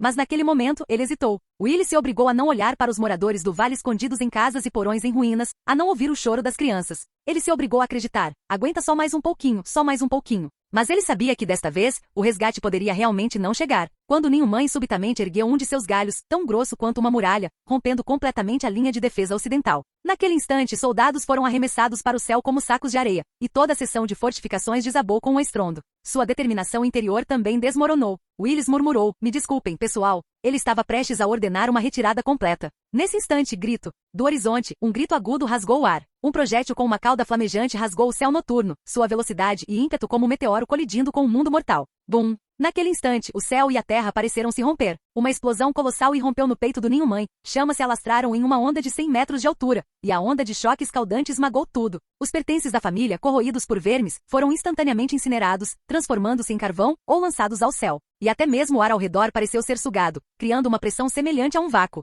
O ninho da mãe, aquele gigante que vinha pressionando como a morte, soltou um grito baixo e distorcido, como se todo o abismo subterrâneo estivesse rugindo. Seu peito se abriu em uma explosão, expondo uma vasta área de órgãos internos carmesins e sacos viscerais. Enquanto carne e sangue jorravam, o corpo gigante de várias toneladas começou a recuar. Não um movimento lento, mas uma contração e recuo aterrorizados, como uma fera cujos nervos foram incendiados. A boca de Willis ficou escancarada, tão larga que cabia seu punho sem que ele sequer percebesse. Ele não conseguia falar, apenas encarava o algo, que ainda queimava nas brasas e na fumaça preta no chão. O que é isso? Murmurou ele com a voz levada pelo vento. Ele não foi o único que ficou perplexo. Todos os cavaleiros ao seu redor pararam seus movimentos, encarando o fogo no chão e o mítico e aterrador ninho da mãe, que recuava após ser repelido por um único golpe, quase esquecendo-se de respirar. Essa coisa terrível devastou instantaneamente um território, e aos olhos deles, era um desastre quase insuperável. Mas agora estava com medo daquela explosão terrível. É ele! É ele! Um jovem cavaleiro foi o primeiro a reagir, dizendo trêmulo, é Lord Louis. Ele está aqui. Na encosta, o vento espalhava neve residual, e uma bandeira de batalha com um emblema de sol dourado sobre um fundo vermelho sangue erguia-se ao longe.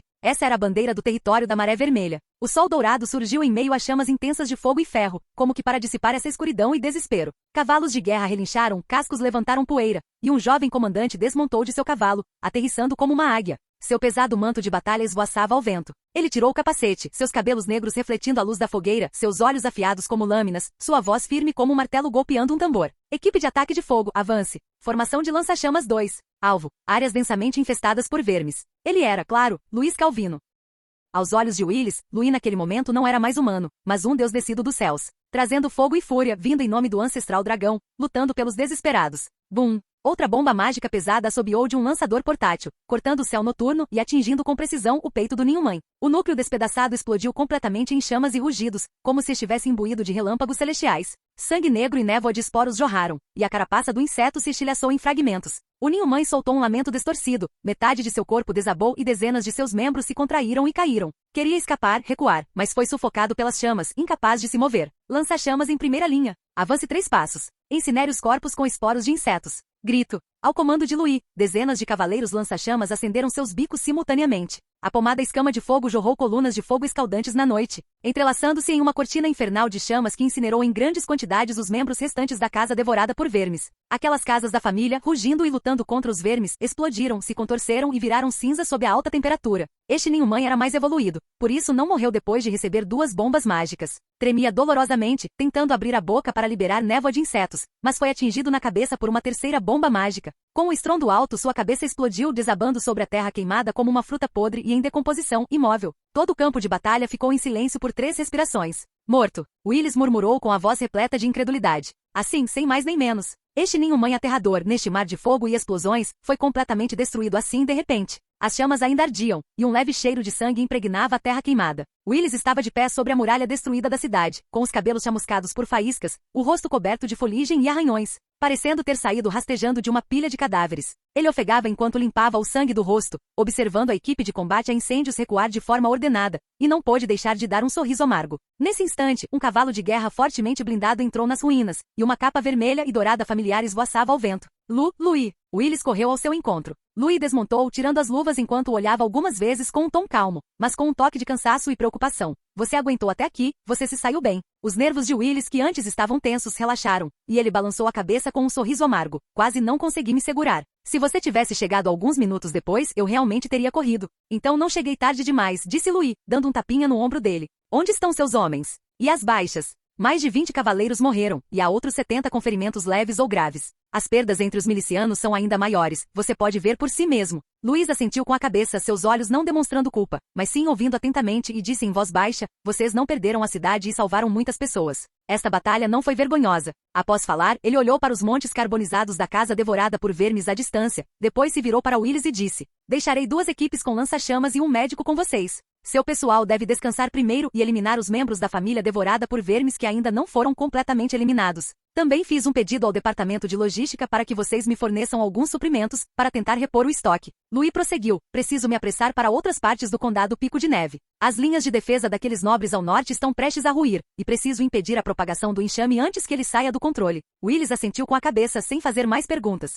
Nesse instante, Willis percebeu subitamente que ele e Louis não pertenciam mais ao mesmo mundo. Embora ambos fossem lordes, ele era barão, enquanto Louis era apenas visconde. Após chegar ao norte, ele não ficou livre do ciúme. Ele achava que Louis tinha tido mais sorte do que ele, chegando ao norte mais cedo e, portanto, tendo muitas oportunidades de ascender socialmente. Mas naquele momento, ele sentia apenas admiração, gratidão e alívio. Alívio por, ao escolher seu território, ter teimosamente escolhido um próximo ao território da Maré Vermelha. Alívio por ele ter tido a coragem de pedir ajuda a Louie humildemente. Willis olhou para o cadáver ainda em chamas do ninho-mãe, e mais uma vez ergueu sua espada coberta de poeira e sangue, como se respondesse à distante bandeira de batalha. Capítulo 218. Lord Louie está aqui. O vento noturno cortava como uma lâmina, e focos residuais de incêndios ainda brilhavam no chão nevado. As brasas do território da nuvem vermelha ainda tremeluzindo à distância. Luís Calvino montou em seu cavalo, sem sequer olhar para as ruínas que acabavam de ser purificadas pelo fogo e encharcadas por uma chuva de cadáveres. A coluna de cavaleiros da Maré Vermelha atrás dele estava em silêncio. Os olhos de cada um ainda refletindo a densa nuvem de fogo em forma de cogumelo vermelho escuro que surgiu quando o ninho-mãe explodiu. Próximo, disse ele suavemente, como se falasse consigo mesmo, sem demonstrar qualquer emoção. Dezenas de cavaleiros da Maré Vermelha cavalgavam pela neve, avançando para sudeste ao longo da crista da montanha. Os cavaleiros da Maré Vermelha permaneceram em silêncio. Apenas o som de cascos na neve, como pesados tambores de guerra, ecoava nos corações de todos. De Cordilheira do Pinheiro Negro à planície do Cervo Gelado, nenhuma das 7 torres de vigia foi acesa novamente e galopou o cavaleiro da Maré Vermelha, com a testa franzida. A família Gavin foi completamente dizimada. Os brasões das casas Heller e Tavimbur foram arrancados das torres de vigia, e nenhum corpo da família devorada por vermes foi encontrado. E quanto ao forte da Colina Verde? Todo o território foi limpo dos corpos de larvas da espécie lagarta doméstica em 3 horas. O ninho-mãe construiu seu ninho diretamente no centro da cidade, mas o ninho principal agora se deslocou, e sua localização é desconhecida. Todas essas áreas ficavam próximas aos arredores do condado Pico de Neve. Louie Calvin permaneceu em silêncio por um longo tempo, com o mapa do condado Pico de Neve estendido diante dele. Os vales acidentados e as florestas nevadas, que ele antes considerava barreiras naturais, agora estavam se desintegrando um a um. A frequência com que corpos de criaturas da casa devorada por vermes cruzavam as fendas estava se tornando cada vez mais intensa, incessantemente dia e noite. Luís Calvino não tinha pressa. Ele olhou para todos e disse, a partir de agora a Legião da Maré Vermelha entrará no modo de resgate direcionado. Seu tom era calmo, como se ele estivesse enfrentando não a casa devorada por vermes que estava devorando o norte, mas sim um complexo jogo de xadrez. Prioridade 1. Centros estratégicos. Os territórios feudais com nós rodoviários, controle de passagens de montanha e localizações de fortalezas devem ser preservados. Ele apontou 3 nós principais, Cânion da Geleira, Passagem da Cordilheira do Crepúsculo e Fenda da Rocha Verde. Categoria 2, Lordes Leais. Esses indivíduos participaram do Fundo de Revitalização e aceitaram os envios de armamento da Operação Maré Vermelha, cooperando com o nosso plano. Eles confiam em mim e eu não posso decepcioná-los. Ioin Arvai, Lady Grant e outros nomes foram destacados, e um assessor os anotou discretamente. Categoria 3, Facções controláveis. Alguns novos nobres e nobres menores têm poucos recursos, mas existe potencial para a integração. Contanto que possam ser salvos, farão parte do futuro sistema da Maré Vermelha. Ele olhou para o canto sudeste do mapa, onde se agrupavam uma série de territórios fracos, mas ainda não conquistados. Por fim, os não cooperadores. Nobres que desobedeceram ordens, tentaram se desvencilhar do comando ou recuaram sem autorização. Marque a probabilidade de sobrevivência deles. Nenhum resgate ativo. Sua voz não apresentava nenhuma oscilação, como se ele não estivesse discutindo vidas humanas, mas sim a alocação de recursos. As forças da Maré Vermelha são limitadas, o estoque de bombas mágicas é insuficiente. Não somos deuses. Não podemos salvar a todos. O que eu preciso garantir é que esta terra ainda exista depois da guerra, que o povo comum ainda possa sobreviver. Com o plano definido, a equipe de Louie Calvin começou a se deslocar incansavelmente de um lugar para outro. Todos para o porão sem fazer barulho. Ioin Arvai pressionou a criança que estava prestes a gritar, encarando-a com um olhar penetrante, seus lábios quase tocando a orelha da criança enquanto sussurrava. Se você não quer morrer, cale a boca. A criança assentiu com a cabeça choramingando, enquanto o próprio Ioin Arvai mal conseguia se controlar. Seu corpo inteiro parecia estar submerso em água gelada, as pontas dos dedos rígidas demais para segurar a espada, o peito subindo e descendo violentamente, quase sem ar. Lá fora, ouviu-se um som de estalo. Não sabia se era a família devorada por vermes roendo a porta ou se os ossos de alguém finalmente cederam. Um grito repentino veio de longe, e então foi abruptamente abafado por algo. Foi exatamente como se o inferno estivesse abrindo a boca. Ioin Arvai cobriu a boca com a mão, pressionando o corpo contra a parede. Ele fora outrora o filho predileto dos círculos aristocráticos da capital imperial, o herdeiro nobre mais rico. Ele cavalgava com uma sela dourada, o punho da espada adornado com joias, e cada aparição só fazia com que damas nobres disputassem sua atenção. Agora, ele estava escondido em um porão mofado, com os cabelos por lavar e a armadura em farrapos. Em que é que eu estava pensando? Ele cerrou os dentes, praguejando baixinho, desejando poder viajar no tempo para dar um tapa em seu eu do passado, que se voluntariou no inverno anterior para assumir um cargo no norte para provar meu valor. Não teria sido melhor ser um nobre decorativo, vivendo uma vida ociosa na capital imperial? Ele pensava que, no máximo, seu trabalho consistiria em lidar com alguns plebeus rebeldes ou distribuir grãos para seu povo. Jamais imaginou que, ao chegar ao norte, enfrentaria uma crise após a outra. Primeiro, os rebeldes dos Jurados da Neve, que quase o levaram à loucura. Depois, O inverno sem comida, que quase matou metade da população de seu território congelada. Para piorar ainda mais a situação, a família carnívora havia chegado, completamente diferente da experiência gloriosa no norte que ele havia imaginado. Yoen Arvai lançou um olhar para o teto da adega que estava cedendo, o som da família devorada por vermes lá fora era próximo, como se pudessem invadir a qualquer momento. Ele então olhou para a mulher encolhida no canto. Ela estava com ele desde a capital imperial, o rosto pálido, o corpo fraco. Se os reforços não chegarem logo, todos nós vamos morrer, murmurou ele baixinho. Essa foi a primeira vez que o pensamento, talvez este seja o fim da minha vida, passou seriamente pela sua cabeça. Ele tinha muita vontade de chorar, sabendo que as chances de alguém vir resgatá-lo eram extremamente baixas, embora uma figura vaga permanecesse em sua mente. Mas naquele instante, uma explosão ensurdecedora ecoou ao longe, como uma erupção vulcânica, mas também como o estrondo de um trovão. Toda a adega tremeu ligeiramente. O chiado da casa devorada por vermes enfraqueceu subitamente. Os olhos de Yoen Arvai se arregalaram, e seu corpo inteiro ficou rígido. Então, no segundo seguinte, ele correu freneticamente para a entrada do porão, espiando o céu lá fora por uma fresta. Em meio à luz da fogueira, o estandarte dourado do sol da maré vermelha ergueu-se lentamente na encosta distante. Bum! Uma imponente coluna de fogo ergueu-se do leste, chamas serpenteando como dragões enfurecidos, engolfando os corpos dos membros da casa devorada por vermes que sitiavam o local. Em seguida, a segunda e a terceira bombas mágicas atingiram o solo com precisão, produzindo fumaça densa e chamas intensas que dividiram toda a área sitiada em vários anéis de fogo escaldantes. Será que é uma bomba mágica? É o exército da maré vermelha. A bandeira da maré vermelha. Alguém exclamou. E Yoen Arvai olhou fixamente para a figura que emergia das chamas. Vestido com um manto de batalha vermelho e preto, seus cabelos negros ardendo como neve à luz da fogueira, ele carregava uma espada longa, chegando com vento. Neve e chamas furiosas. É o chefe. É Lord Louis. Yoen Arvai, tomado pela emoção, saiu correndo do porão, tropeçando e se atirando aos pés de Lord Louis, abraçando-o. Chefe, eu sabia que você não ia me abandonar. Você se lembra de quando éramos crianças treinando na capital imperial, e você me empurrou para um poço séptico para matar a aula? Eu soube então que você não era uma pessoa má, vuvuvu. O olho de Lord Louis tremeu. Ele o expulsou sem cerimônia com um chute. Calma, você está com um cheiro muito forte. Ainda tenho outros territórios para resgatar. Imediatamente reúna seu povo e os cavaleiros da Maré Vermelha restantes e evacue em direção ao território da Maré Vermelha. Mais um pouco, e você vai precisar que eu a resgate uma segunda vez. Yoen Arvai cobriu o rosto, após ter sido chutado para trás 1 metro, mas ao se levantar, sentiu-se ainda mais comovido. Uau, chefe, você continua tão bonito. Eu também sou mesmo. Lord Louis deu uma latira, e todo o esquadrão de lança-chamas rapidamente mudou de formação, eliminando os corpos restantes da casa devorada por vermes no lado leste, enquanto ele próprio liderava os cavaleiros da Maré Vermelha em direção à próxima direção de iluminação. Yoen Arvai observou a figura se afastar então, de repente, cerrou os dentes e rugiu em voz baixa, escutem todos, estamos indo embora, de volta para a Maré Vermelha. Quem ousar ficar para trás no caminho, eu mesmo partirei em pedaços. A partir de hoje, eu, Yoen Arvai, seguirei o chefe de todo o coração. Quem falar mal de Lord Louis, serei o primeiro a avançar e lutar até a morte.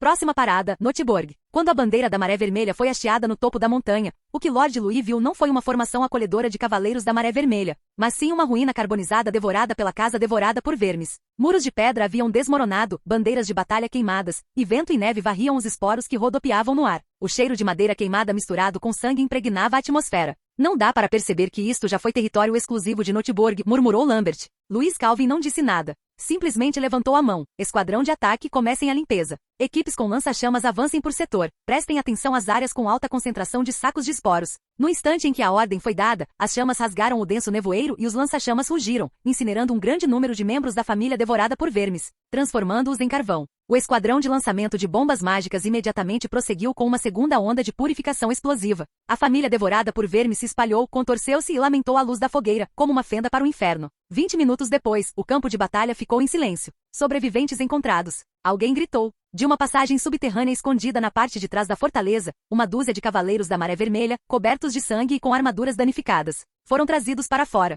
Seus rostos estavam pálidos, seus olhos vazios, como almas perdidas arrastadas de volta do purgatório. Louis Calvino caminhou para a frente. Um homem o viu e murmurou. É o senhor da Maré Vermelha, Lord Louis Calvino. Ainda estamos vivos? Louis Calvino não respondeu. Olhou para o cavaleiro da Maré Vermelha e perguntou. O que aconteceu com o território de Notiborg? O cavaleiro da Maré Vermelha ajoelhou-se, tremendo da cabeça aos pés. Lord Edward. Ele abandonou a cidade e fugiu antes que o ninho da mãe se aproximasse. Fomos deixados para trás. Não conseguimos defender o portão oeste. Muitos irmãos morreram. Outra pessoa rangeu os dentes e acrescentou. Ele escapou por um túnel com seus guarda-costas pessoais e ouro, mas foi bloqueado pelos corpos da casa devorada por vermes na entrada do vale. Nem mesmo sua capa foi salva. Tentamos resistir na adega, aguentamos 3 dias com biscoitos secos e água da neve até você chegar. Ao ouvir isso, Luiz Calvino finalmente se pronunciou. Eduardo está morto? O homem assentiu. Eu vi com meus próprios olhos, cercado por corpos da família devorada por vermes, um digno cavaleiro transcendente da Maré Vermelha, despedaçado. Luiz Calvino ficou em silêncio por um momento, seu olhar percorrendo-os. Você está disposto a ficar? Com esta espada juro lealdade à Maré Vermelha. O cavaleiro líder da Maré Vermelha desembainhou lentamente sua espada e a ergueu com ambas as mãos. Logo em seguida, todos os cavaleiros da Maré Vermelha sobreviventes se ajoelharam, a luz da fogueira refletindo seus corpos carbonizados e marcados por cicatrizes, mas também iluminando a lealdade forjada à beira da morte. Muito bem, assentiu Luiz Calvino. A partir de hoje, vocês são cavaleiros da Maré Vermelha, sob o comando de Lambert. Ele se virou e ordenou ao esquadrão de lança-chamas: eliminem todos os remanescentes da casa devorada por vermes. Incinerem completamente o ninho de batalha do Distrito Oeste e bloqueiem a rota de regressão do Ninho-Mãe. Então ele montou em seu cavalo de guerra e disse friamente: preparem-se para rumar para Forte Grant, partindo à noite. Forte Grant estava localizado em um vale profundo, isolado e quase esquecido na parte norte do norte. Não havia muitos corpos da família devorada por vermes, mas eram suficientes para atormentar este pequeno território feudal, deixando-o à beira do colapso. Em meio às muralhas em ruínas, Lady Grant permanecia sobre as ameias semi-desmoronadas, observando a pequena onda de membros da família devorada por vermes emergir da floresta ao longe, com os lábios já mordidos e em carne viva. Sua armadura estava coberta de arranhões e seu corpo envolto em trapos manchados de sangue, fazendo-a parecer mais uma refugiada ferida do que uma nobre. Reforços, não virão, sussurrou para si mesma. Ela havia escrito 3 pedidos de ajuda, usando todos os seus selos e créditos, mas eles desapareceram como uma pedra no mar, sem que nem mesmo um pássaro retornasse. Metade de seus soldados estava morta, e os remédios e alimentos na cidade durariam apenas 3 dias. Mesmo com apenas uma dúzia de corpos da família devorada por vermes, cada ataque noturno parecia uma contagem regressiva para a morte. Ela compreendia sua posição. A família Grant estava em declínio há anos, sendo uma das famílias nobres menores nominais listadas pelo Império. Aos olhos dos grandes nobres, ela nem sequer era considerada um alvo que valesse a pena resgatar. Então, quando ela parou diante do último muro de pedra, segurando uma espada longa quebrada, ela já estava preparada. Se aquela coisa realmente invadisse, ela mesma incendiaria o celeiro e a biblioteca, e depois pereceria com o inimigo. Mas naquele exato momento, ouviu-se o som de cascos vindo do outro lado da montanha. O vento trazia um aroma de chamas, seguido por poeira levantada pelo vento e o toque solene e ordenado de uma trompa. Ela congelou. No instante seguinte, a bandeira dourada do sol, simbolizando a Maré Vermelha, ergueu-se ao sabor do vento forte. Louis Calvin, liderando dezenas de cavaleiros da Maré Vermelha de ataque incendiário e uma unidade de comando tático, apareceu diretamente diante dela. Senhora, ele desmontou com a voz firme e solene: enviarei homens para eliminar os remanescentes da casa devorada por vermes. Seus soldados devem recuar primeiro. Vá para o território da Maré Vermelha. Providenciarei acomodações conjuntas para você. Ela o encarou por um instante sem nem saber o que dizer. Lágrimas começaram a escorrer pelo seu rosto. Ela o encarou fixamente com a voz trêmula. Você realmente veio. Até nós. Você está nos salvando. Ela cobriu a boca com a mão, quase gritando. Luiz Calvino, no entanto, apenas acenou levemente com a cabeça, seu tom ainda calmo. Aqueles que ainda estão vivos devem ir primeiro para o território da Maré Vermelha. O resto, deixem comigo. Enquanto Louis Calvin continuava seus resgates, um breve momento de céu limpo finalmente surgiu sobre o condado Pico de Neve. Mas enquanto Lord Louis cavalgava e permanecia em uma colina alta, olhando para a distância, não sentia alívio algum. O vento varria as planícies, trazendo o cheiro de terra queimada e sangue. Eles lutavam há 6 dias consecutivos, cruzando, batalhando e marchando à força desde o território da Nuvem Vermelha, resgatando um território feudal em ruínas após o outro. Mas quanto mais ele avançava, mais frio ficava o caminho e mais desolada a paisagem. Diversos antigos territórios nobres, outrora renomados, agora não passavam de torres de esculturas de neve quebradas e estandartes de brasões de casas rasgados, despedaçados por corpos de membros da família devorada por vermes, pendurados no ar. Luiz Calvino desmontou e entrou no castelo em ruínas, sua tocha varrendo as sombras. O chão havia desabado, as paredes estavam carbonizadas e os cadáveres já haviam secado há muito tempo. Sacos de ovos da espécie Psilocybe, semelhantes a cogumelos inchados, estavam espalhados pelos corredores. Naquele momento ele permaneceu em silêncio, apenas ordenando a seus homens que recolhessem os brasões das casas, e então ateou fogo a toda a ruína. Que se torne uma verdadeira lápide, disse ele. Em outro acampamento, os nobres pioneiros do sul já choravam inconsolavelmente. Você nos salvou. Pensávamos que todo o norte estava acabado. A partir de agora, a bandeira da Maré Vermelha é a nossa bandeira real. Eles se ajoelharam na neve lamacenta, suas vestes manchadas de sangue e lama, mas sem se importar com nada, simplesmente agarrando-se às roupas de Luiz Calvino, repetindo seus votos como se agarrassem à sua única esperança. Eles já haviam sido nobres, possuindo orgulho, autoridade e uma perspectiva egocêntrica. Mas agora, eles eram apenas sobreviventes de um desastre. E este homem, este jovem lorde que emergiu do sangue e do fogo, cavalgou pela neve, de um território a outro, enquanto todo o império silenciava. Foi ele quem rasgou a noite com seu esquadrão de lança-chamas, ele quem carregou o peso de cada pedido de ajuda, ele quem, independentemente da origem ou do custo, trouxe a esperança de sobrevivência a um território feudal após o outro. Nos 10 dias seguintes, a bandeira de Luiz Calvino pareceu percorrer incansavelmente todos os vales e ravinas nevadas do condado Pico de Neve. Ele próprio liderou investidas a cavalo, cruzando penhascos de gelo, passando por florestas ressequidas onde a casa devorada por vermes havia se instalado, comandando os cavaleiros da Maré Vermelha e esquadrões de ataque incendiário, arrancando uma cidade sitiada após a outra dos esporos e da casa devorada por vermes. Sempre que a bandeira dourada do sol da Maré Vermelha se erguia, era como um raio de luz rasgando os céus. Às vezes, eram os sobreviventes escondidos no subsolo que ouviam a sirene da Maré Vermelha e rastejavam chorando para fora de porões lacrados. Às vezes era um menino caído na neve que via Luiz Calvino partir a casa devorada por vermes com sua espada, os olhos cheios de saudade. Às vezes, centenas de soldados ajoelhavam-se em uníssono diante de muros destruídos, erguendo suas espadas e jurando-lhe, de agora em diante, dedicamos nossas vidas à Maré Vermelha, lutaremos por ti, lutaremos por nosso Senhor. Claro que, na maioria das vezes, ele só conseguia ver ruínas vazias. Capítulo 219, Retorno. Foi somente quando Luí cavalgou seu cavalo de guerra pela seção sul da Cordilheira Nevada e viu as bandeiras da Maré Vermelha tremulando ao vento frio à sua frente que ele, finalmente soltou um longo suspiro. 17 dias. Ele liderou o esquadrão lança-chamas e a Ordem dos Cavaleiros, viajando através do vento e da neve durante 17 dias inteiros, partindo do território da Nuvem Vermelha para salvar Willis. Em seguida, isolaram a fenda Ninho-Mãe no noroeste do condado Pico de Neve. Ao longo do caminho, interromperam 7 passagens de marés de vermes e estabeleceram 9 postos de fogo temporários. Distribuir bombas mágicas durante a noite e reforçar manualmente as passagens de montanha. Liderou pessoalmente 5 investidas e orquestrou resgates estratégicos em diversas ocasiões. Agora, finalmente, eles conseguiram mantê-los à distância. Embora os cadáveres de insetos ainda estivessem ativos dia e noite, uma rede de bloqueio de fogo havia sido estabelecida desde a Cordilheira Oeste até a tundra, e Luí havia posicionado tropas com lança-chamas e guarnições de cavaleiros em várias fortalezas e terrenos naturais. Em meio ao caos, uma linha de defesa na fronteira, que fosse defensável, passível de retirada e imobilizável, foi inicialmente delineada. Na passagem forjada em ferro, bandeiras da Maré Vermelha tremulavam ao vento, cavaleiros lança-chamas e cavaleiros comuns patrulhavam em turnos. E um posto de sentinela era instalado a cada poucos metros, totalmente equipado com potes de óleo, bombas mágicas e sensores de vibração. Cânion noroeste selado. O quarto aceiro na colina da Fenda Nevada foi concluído. Não houve ocorrência de carniça de insetos na tubulação principal nos últimos 3 dias. O ajudante relatou cada item, e Luí apenas assentiu com a cabeça. Finalmente parece uma linha de defesa adequada, murmurou ele baixinho, com a voz tão baixa que quase foi levada pelo vento. Nos últimos dias, olheiras discretas apareceram sob seus olhos. Apesar disso, ele manteve uma expressão calma e serena. Ele usava uma capa, sua armadura já estava coberta de manchas de queimadura, seus cabelos molhados de neve e grudados nas bochechas, fazendo-o parecer mais um general experiente do que o jovem nobre que um dia se pensou que ele fosse. Só conseguimos bloquear temporariamente a primeira onda. O verdadeiro desastre ainda nem começou. E precisamente por isso, ele teve que voltar e ver. O território da Maré Vermelha era, naquele momento, o único centro em todo o exército de Pico de Neve capaz de distribuir alimentos, suprimentos e preparativos de guerra normalmente.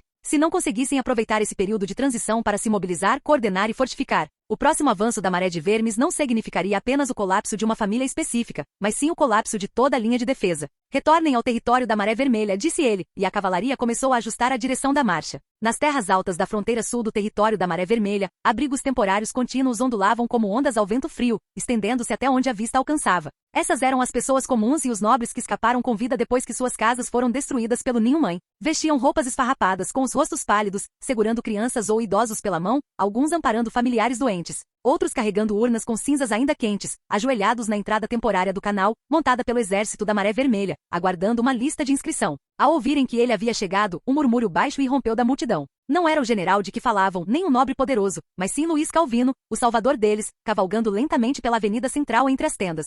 Ele não usava roupas extravagantes, sua armadura ainda estava manchada de sangue. Não tinha comitiva, apenas o esquadrão lança-chamas e soldados de logística o acompanhando. No entanto, foi justamente essa figura que emocionou a todos, levando muitos às lágrimas. É ele nos salvou. Ele me tirou dos escombros, se meu irmão tivesse chegado 3 dias antes, talvez. Lorde Luí, Lorde da Maré Vermelha. Uma criança se desvencilhou dos braços da mãe, correndo para tentar se aproximar dele. Uma nobre idosa irrompeu em soluços altos, ajoelhando-se na neve e chorando incontrolavelmente. Luí cavalgou lentamente entre as tendas, olhando para aqueles olhos cansados, mas esperançosos. Obrigada, muito obrigada, disse uma mulher, tremendo enquanto segurava a mão da criança, baixando a cabeça com a voz rouca. Se não fosse por você, minha filhinha teria no dia em que a cidade caiu. Ela não terminou, apenas enxugou as lágrimas. Luí desmontou lentamente e ajoelhou-se e acariciou pessoalmente a cabeça da menina, com um sorriso terno nos lábios. Este não é o seu lugar de exílio, disse Louis com um sorriso, mas um novo começo. Suas palavras eram calmas como a água, mas acalmavam todos os corações como fogo. Naquele instante, alguém no meio do acampamento gritou bem alto: Viva a Maré Vermelha! Viva Lord Louis! Então veio um coro de respostas, gritos e berros se misturando ao vento e à neve, como se todo o campo de refugiados tivesse ganhado vida. O acampamento nobre temporário havia sido estabelecido por ordem pessoal do próprio ocupante antes de sua partida, e diversas normas haviam sido estabelecidas. As áreas para as tendas foram numeradas e os residentes foram registrados de acordo com sua filiação original. A cada pessoa foi distribuída papa militar e carvão, e abrigos aquecidos e casas de madeira simples foram construídos. Os órfãos eram cuidados coletivamente, os soldados guiavam as patrulhas e as seções nobres eram equipadas com oficiais militares que serviam como guardiões. Inicialmente eles esperavam uma vida de exílio lamacento, faminto e conflituoso, mas quando o mingau foi cozido, as casas simples foram construídas e as fogueiras da Maré Vermelha se acenderam. Muitos refugiados finalmente perceberam que aquele lugar era ainda melhor do que seus antigos feudos. Na verdade, ele preparou a comida com antecedência? Ele até reservou uma pequena casa para minha mãe idosa descansar. Meu Deus, nunca sonhamos com isso. E por trás desse milagre organizado estava a abundante colheita do território da Maré Vermelha deste ano. Os suprimentos que ele havia encomendado para serem transportados através da Associação Comercial da família Calvin após tomar conhecimento do grande desastre deste ano. E o plano de migração pós-guerra que ele havia pessoalmente elaborado com antecedência. Deixando os refugiados, Luiz entrou no castelo da Maré Vermelha, a principal construção. Ele estava na estrada havia mais de 10 dias, e o campo de batalha construído com sangue e fogo nunca o fizera baixar a cabeça. Mas naquele momento, quando os corredores do castelo da Maré Vermelha surgiram à vista, o cansaço finalmente invadiu seu coração como uma maré. Assim que entrou no salão principal, antes mesmo de poder tirar a capa, ouviu passos apressados como o som de sinos de vento se aproximando.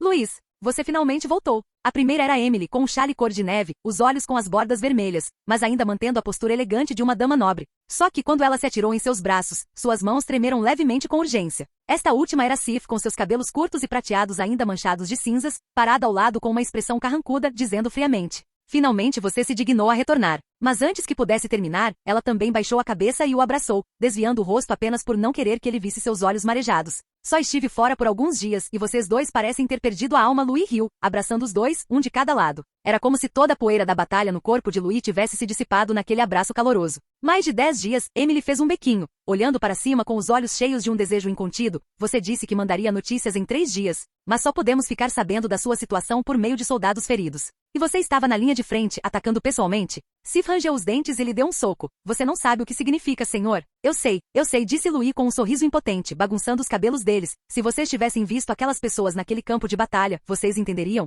Ele queria dizer mais, mas percebeu o cansaço em seus rostos, uma espécie de pressão por sustentar toda a ordem de dentro da Maré Vermelha. Mesmo que não estivessem no campo de batalha, eles nunca estiveram verdadeiramente seguros. Ele suspirou, conduzindo-os para dentro da sala. Após se sentar, Emily foi a primeira a pegar uma pilha de documentos de espessura variada que estava por perto e colocá-los sobre a mesa. Esta é a nossa lista de assuntos políticos tratados durante este período: a expansão do campo de refugiados, as proporções de distribuição de alimentos, a verificação da identidade dos nobres e os suprimentos enviados por algumas famílias do Sul. As reservas da Maré Vermelha estão realmente apertadas, mas, neste ritmo, podemos durar mais 2 meses. Ela falava em um ritmo constante, e sua confiança como uma futura duquesa era plenamente evidente naquele momento. Sif, entretanto, retirou várias cartas cuidadosamente dobradas. Estas são as cartas dos nobres, tanto principais quanto secundários, da fronteira sul com quem lidei, especialmente o Visconde Martin, que inicialmente queria formar facções e tirar proveito do caos. Eu ordenei diretamente que os cavaleiros lhe cortassem a cabeça. Louis olhou para aquelas 2 figuras distintas à sua frente, e uma onda de calor inundou seu coração.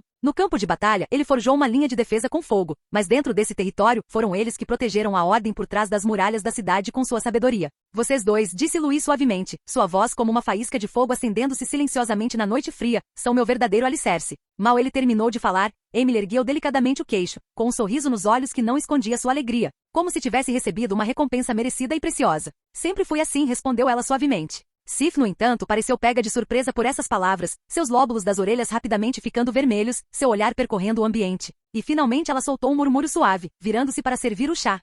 Você nem acha brega dizer coisas assim. Louis sorriu, prestes a provocá-los ainda mais. Então, a expressão de Emily se fechou repentinamente, e ela tirou da manga uma carta lacrada com o lacre de cera ainda intacto. Esta é uma carta que o papai acabou de enviar, disse ela com um tom um pouco hesitante, parece não ser muito boa. Louis pegou a carta, hesitando ligeiramente com a ponta dos dedos. Era uma carta manuscrita do governador do território do norte, a muralha de ferro do Império, o Duque Edmund. O selo pesado, a caligrafia apressada, cada detalhe indicava que aquela não era uma carta de família comum. Emily olhou para ele, sem dizer nada, apenas pressionando silenciosamente a carta em sua palma. Louis respirou fundo, depois sentou-se, com um braço em volta de Emily e o outro abrindo delicadamente o lacre. A caligrafia ainda era forte e vigorosa, mas revelava um cansaço inegável. A carta não era longa, mas cada frase parecia uma pedra pressionando seu coração. O Duque Edmund não usou muita linguagem emotiva, mas, em vez disso, com um tom extremamente calmo, avaliou toda a situação e os resultados no condado Pico de Neve.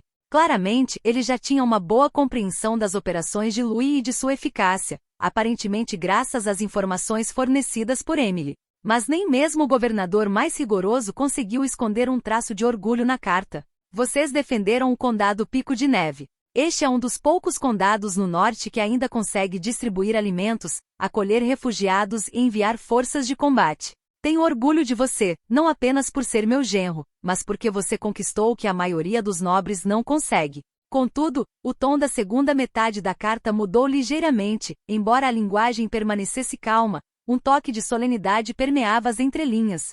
Toda a linha de defesa ocidental do norte já havia sido rompida, a maioria dos condados ficou em silêncio e as luzes de defesa da cidade se apagaram durante a noite. E os reforços imperiais, a Legião Sangue de Dragão, já estavam a caminho do norte. Enquanto a cidade da Alabarda Gelada resistisse, o Império teria uma chance de reconstruir a linha de defesa do norte. A última frase como uma ordem e também como uma demonstração de confiança: cuide da Emily. Louis terminou de ler a carta em silêncio, dobrou o pergaminho e o colocou delicadamente sobre a mesa ao seu lado. Sua expressão mostrou pouca oscilação, suas sobrancelhas e olhos permaneceram calmos e firmes, como se o que estava descrito na carta fosse apenas mais um relatório militar comum. O Duque Edmund havia escrito a carta com muita astúcia, a linguagem era calma, as frases factuais, afirmando as conquistas defensivas do condado Pico de Neve, e mencionando também a mobilização do apoio imperial. Mas o que ele não escreveu foi a verdadeira extensão do colapso e do abismo que o norte enfrentava.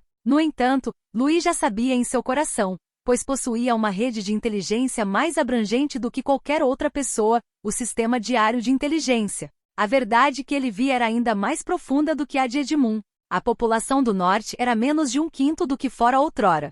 Dos 27 condados, outrora gloriosos, apenas 6 mantinham uma autonomia precária, enquanto a maioria dos outros havia caído em território da Ninhumãe, tornando-se as vastas terras áridas nos pálidos campos de neve. Mesmo muitas famílias nobres outrora proeminentes, a família Rovan, a família Crest, a família Grant, tiveram seus nomes apagados em silêncio, sem que ninguém soubesse sequer quando ou como foram extintas. E agora a figura do ninho da mãe do Apocalipse cercava fortemente a cidade da Alabarda Gelada. Aquele era o último reduto do norte. Felizmente, o Duque Edmund não era um homem comum. Antes que a catástrofe realmente acontecesse, ele já havia iniciado o planejamento de guerra de toda a cidade da Alabarda Gelada. 17 fortalezas imbuídas de magia, a Legião de Ferro Frio, posicionada em todas as passagens da cidade, com aço como muralhas e força de vontade como fornalha, repeliram obstinadamente a invasão impetuosa do Ninho-Mãe. Mais notável ainda é o fato de que eles não estavam travando uma batalha perdida.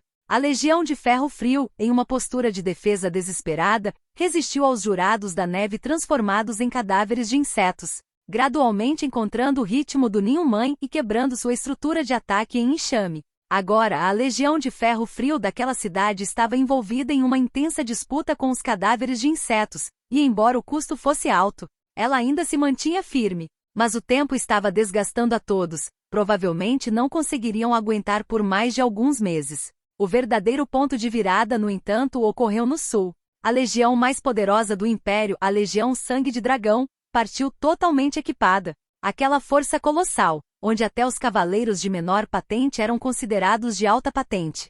Os 2 comandantes da legião, um principal e um secundário, eram os principais combatentes do Império. Um deles era seu irmão mais velho, Caio Calvino. O outro era o sobrinho do atual imperador, o nobre e astuto espada da corte real, Arthur Garion. Ambos eram cavaleiros de altíssimo nível, uma vez que chegassem ao campo de batalha, juntamente com o Duque Edmund. Um ataque surpresa poderia realmente destruir o ninho da mãe do juízo final. Louis repousou a mão na testa, perdido em pensamentos. Seu olhar estava fixo no mapa sobre a mesa, mas parecia atravessar o papel, captando cada parede de neve que desmoronava no norte. Nesse instante, um toque tão leve quanto uma brisa pousou em seu ombro. Ele virou a cabeça, encontrando o olhar ligeiramente avermelhado de Emily. As pontas dos dedos dela pressionaram suavemente o ombro dele, tentando decifrar algo em sua expressão facial, mas sem ousar se aproximar demais, temendo que uma única palavra errada pudesse destruir completamente aquele jovem lorde exausto. Pai, ele está muito preocupado? Perguntou ela. Louis sorriu. Seu pai certamente está preocupado, só não diz isso em voz alta. Mas ele é forte, tão forte que as pessoas pensam que ele nunca tem medo. Igual a você, acrescentou Sif, olhando para ele com uma expressão complexa. Não sou tão forte quanto você diz, disse ele suavemente, é que mais do que ter medo, tenho medo de falhar. Ele olhou pela janela em direção aos arredores da cidade da Maré Vermelha, onde fogueiras distantes se conectavam como estrelas em uma linha, iluminando as tendas daqueles plebeus e nobres que acabavam de escapar com vida. Aquelas pessoas ainda estão esperando por comida, esperando que suas casas sejam reconstruídas, murmurou Louis para si mesmo, mas eu nem sei quando vai nevar de novo. Você não pode controlar o clima, mas restabeleceu a ordem, disse Emily suavemente.